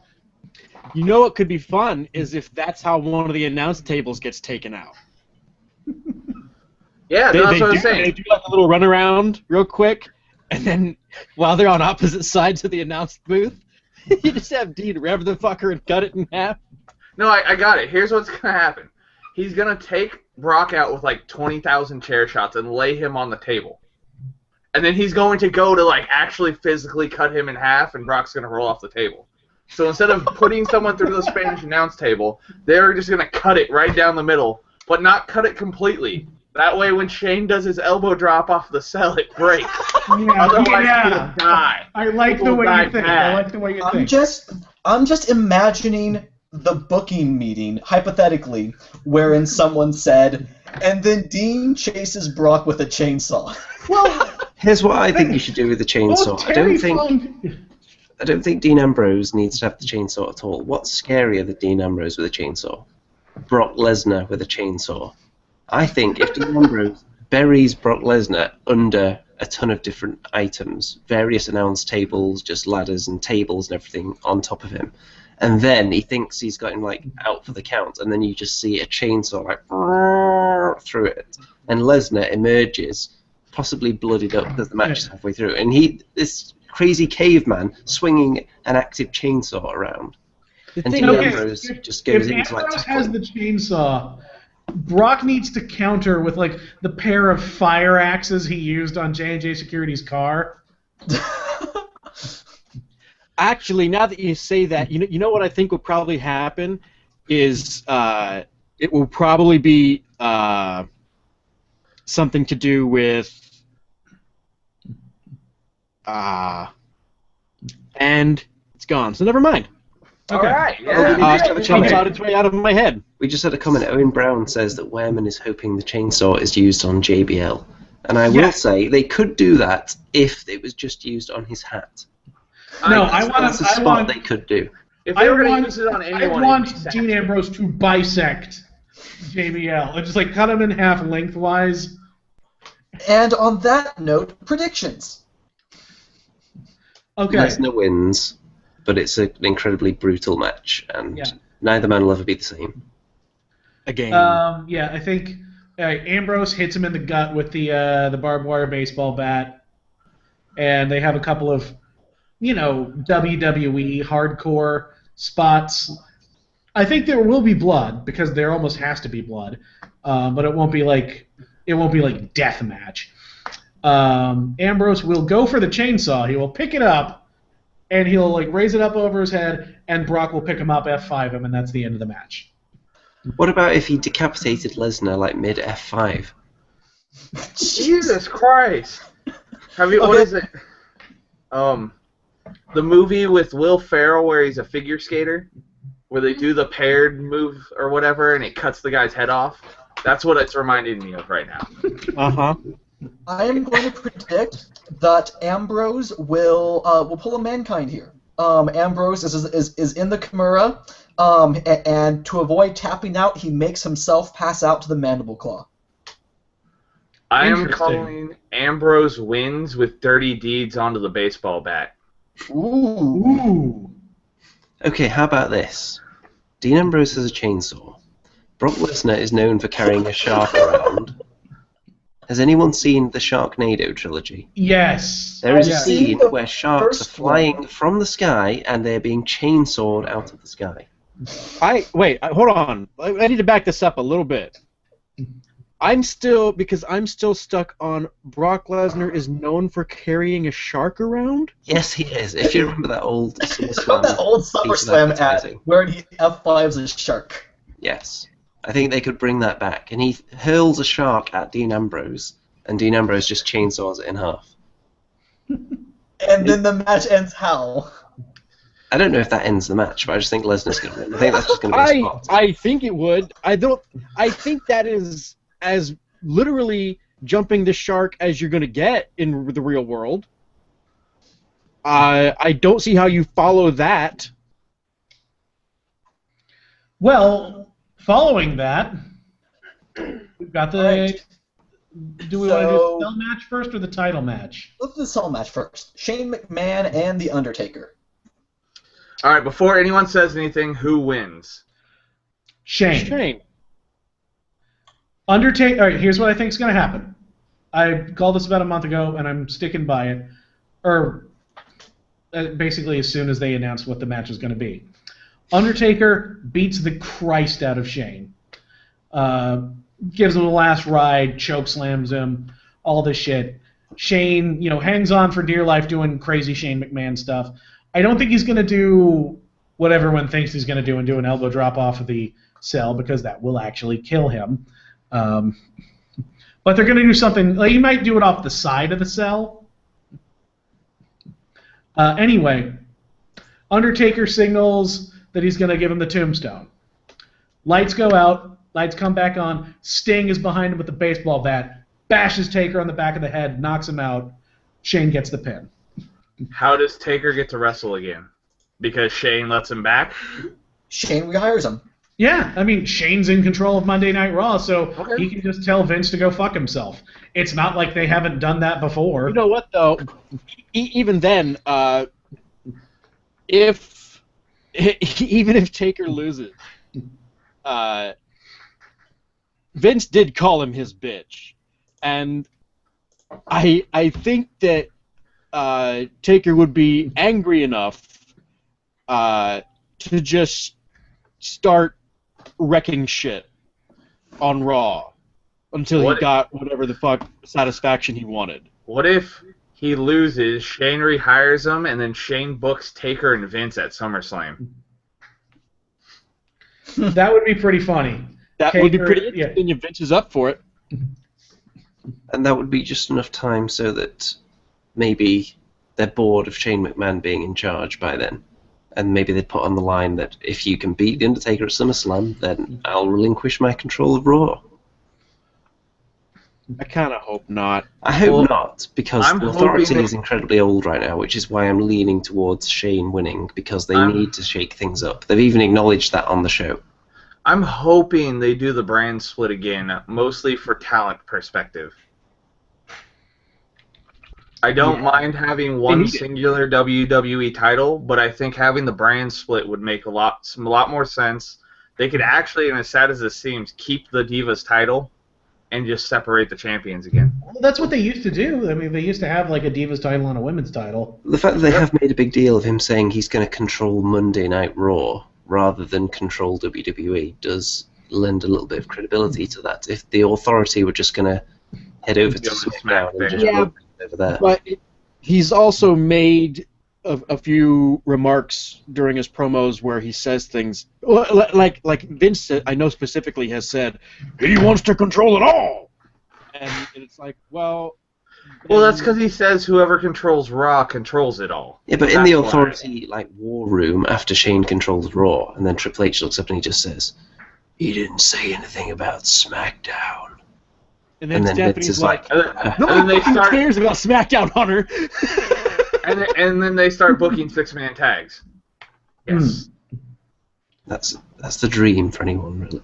Yeah. Six-man tags with Teddy Long, playa. The world's largest athlete. So if the streak was still intact, I would say Taker all day. But I think it's far more interesting from a storyline perspective if Shane wins, and I think that's what they need at the moment.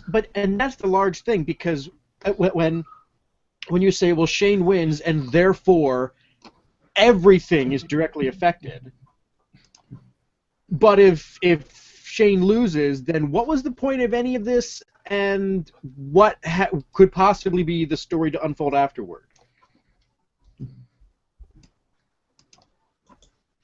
Yeah. Other than Triple H coming out and telling everyone to commit suicide the next night again. Yeah. Going, oh, did somebody not get what they wanted? Although, I don't think... Here's the other reason I think Shane is going to win. And let's just go straight into the main event, or the title match, depending on which match goes on last. I think Triple H, by the end of the night, is going to turn face. I think they are going to try and salvage the title match with a double turn. Ooh. It really seems like the only way to make all of this worth anything. Yeah. Well, how much further could they possibly go to try and make people boo Triple H and cheer for Roman Reigns? You had Triple H, he literally came out and said, "Your lives are meaningless, kill yourselves," to the entire audience. But Yeah. you also didn't have him on elicit NXT negative as a reaction. face. Yeah.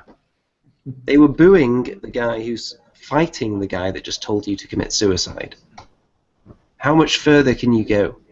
You've got to give up on this, push Roman Reigns as the face at some point.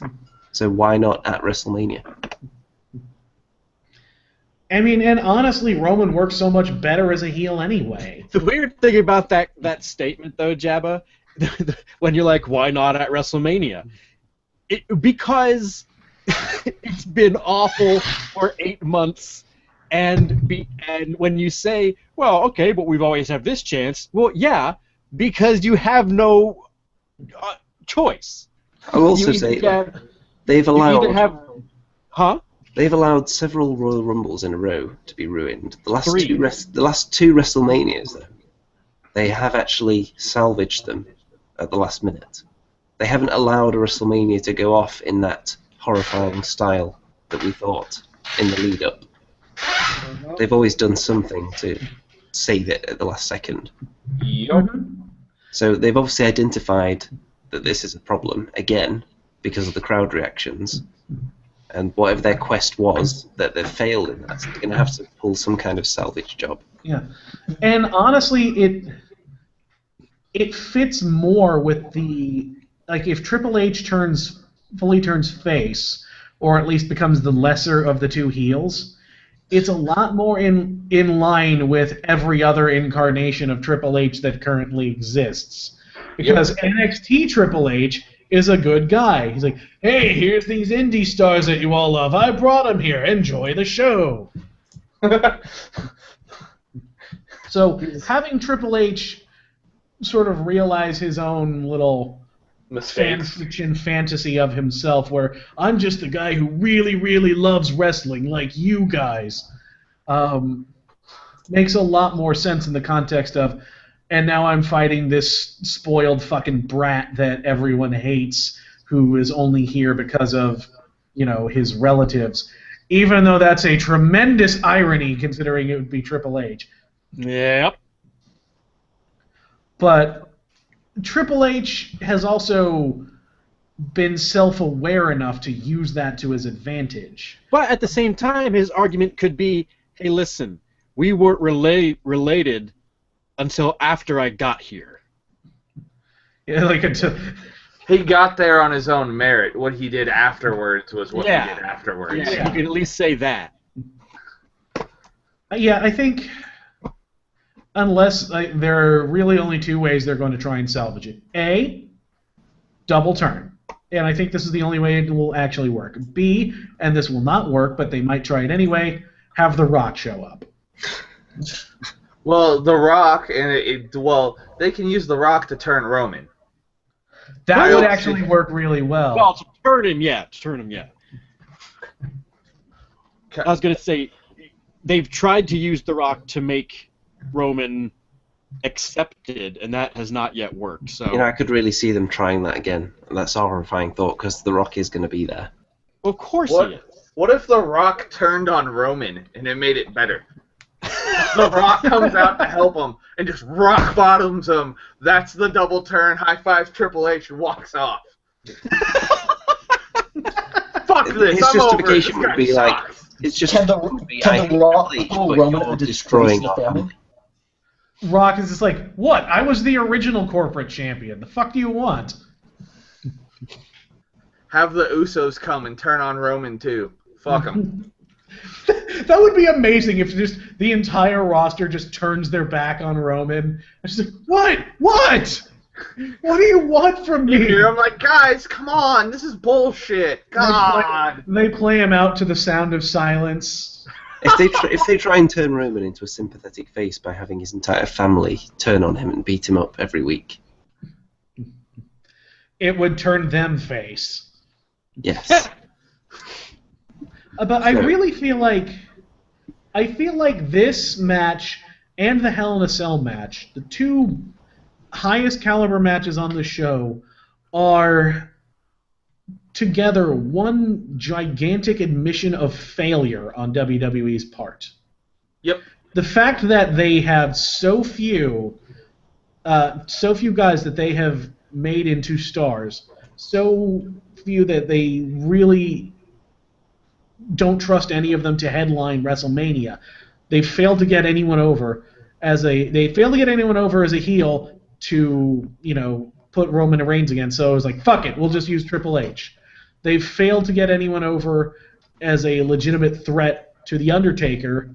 So like, just fuck it, we'll make it a McMahon versus McMahon storyline. Well, you also got to think the tag team title is basically a John Cena Memorial tribute match.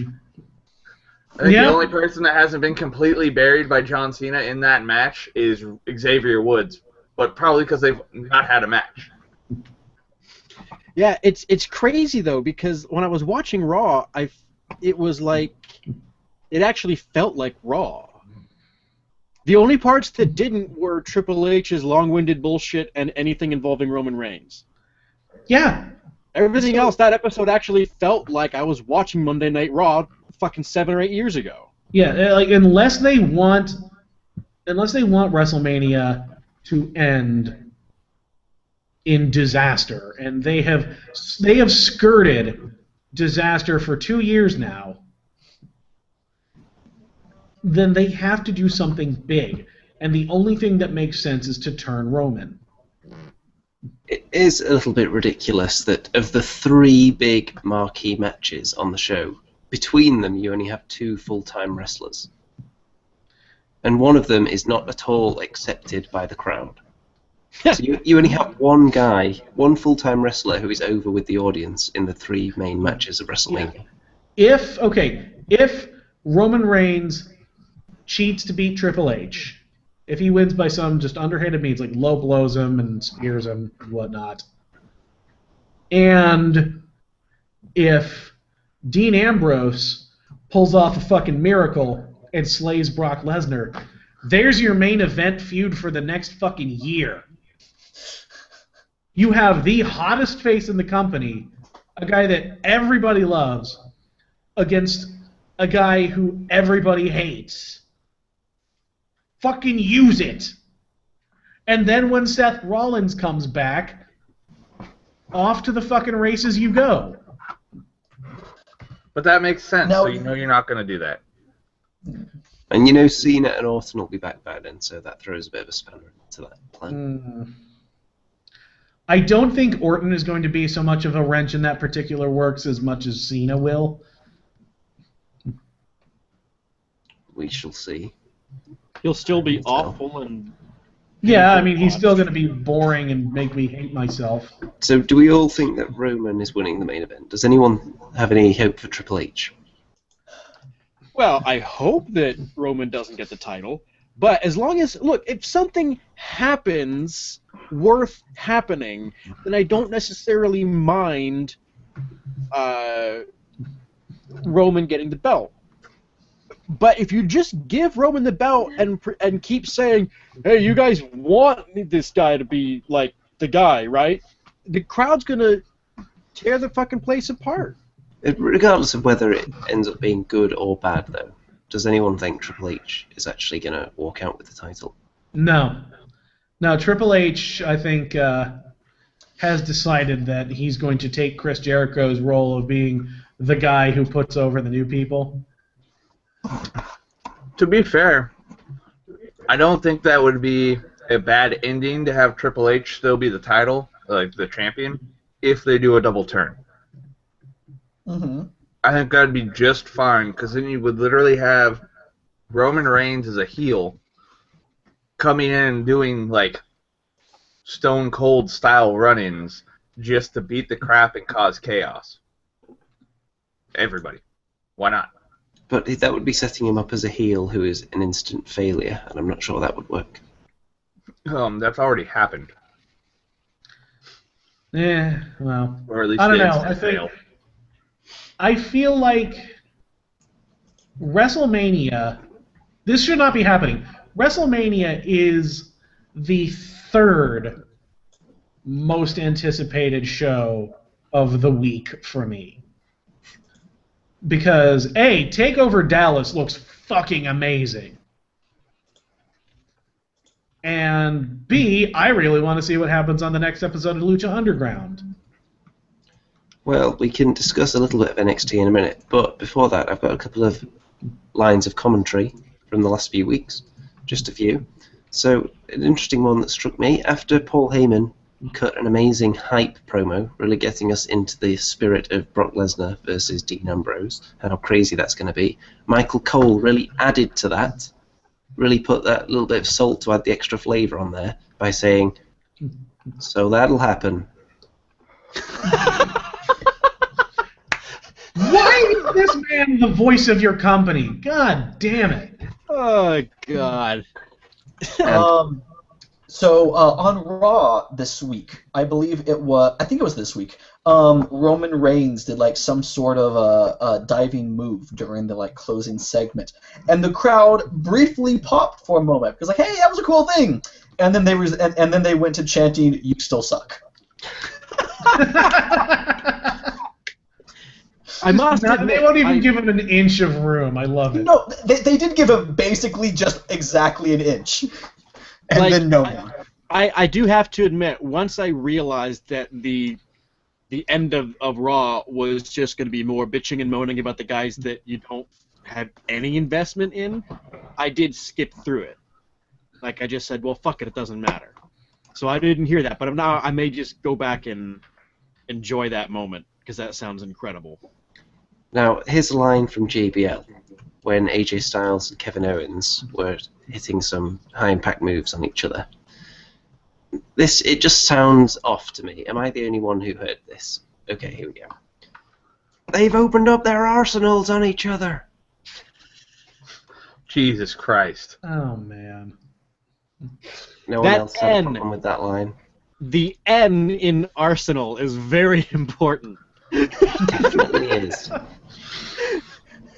So I have some rather amazing lines of commentary from a month-old episode of SmackDown. That just sounds moldy. Well, I'll let you be the judge. So first off, you have sorry, this one's from Raw actually. JBL says, "There's nothing like turning on and beating your mentor," to which Byron Saxton replies, "Yeah, nothing like it."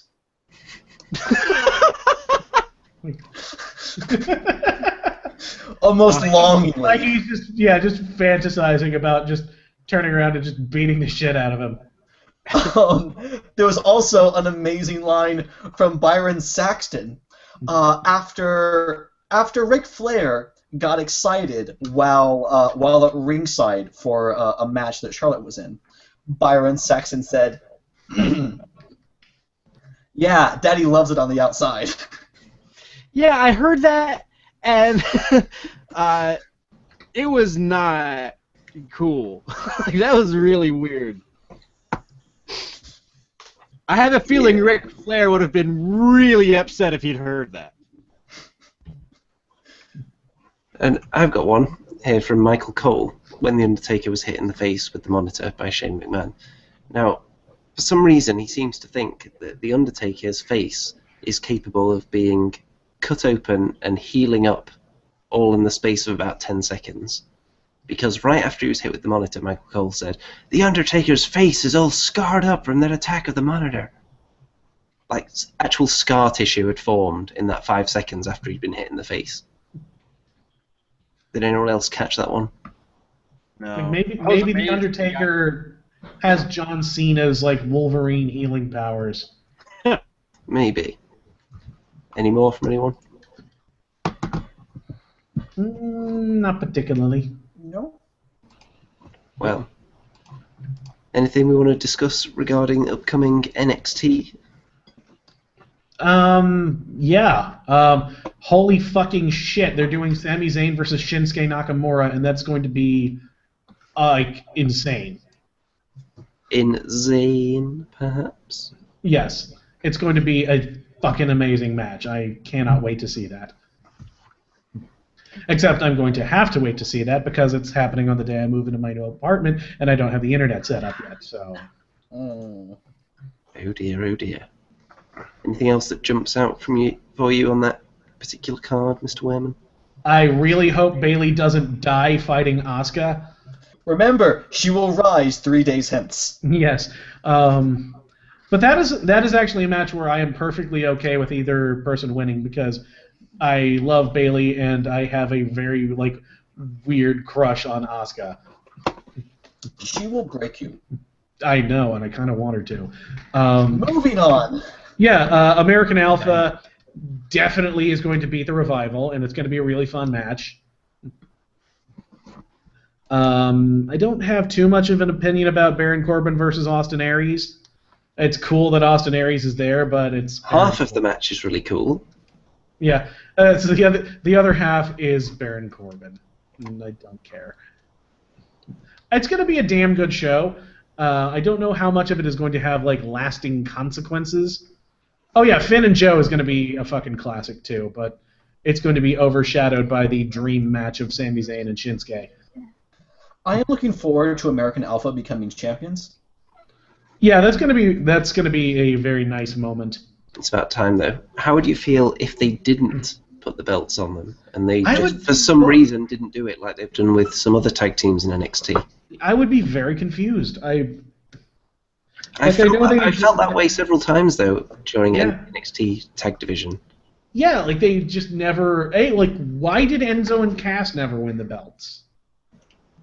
There were a few times where it seemed like the Vaudevillains should have won them and they didn't. They ultimately did, but they don't always go with the obvious route with the NXT tag titles. When they put them on Blake and Murphy, you didn't really see that one coming. But did you see Dash and Dawson? No. See, the thing with Dash and Dawson that Blake and Murphy didn't do is they all of a sudden created some sort of... They became the Revival. When they lost the titles, Blake and Murphy were still just Blake and Murphy. Yeah, they just became Alexa Bliss's props.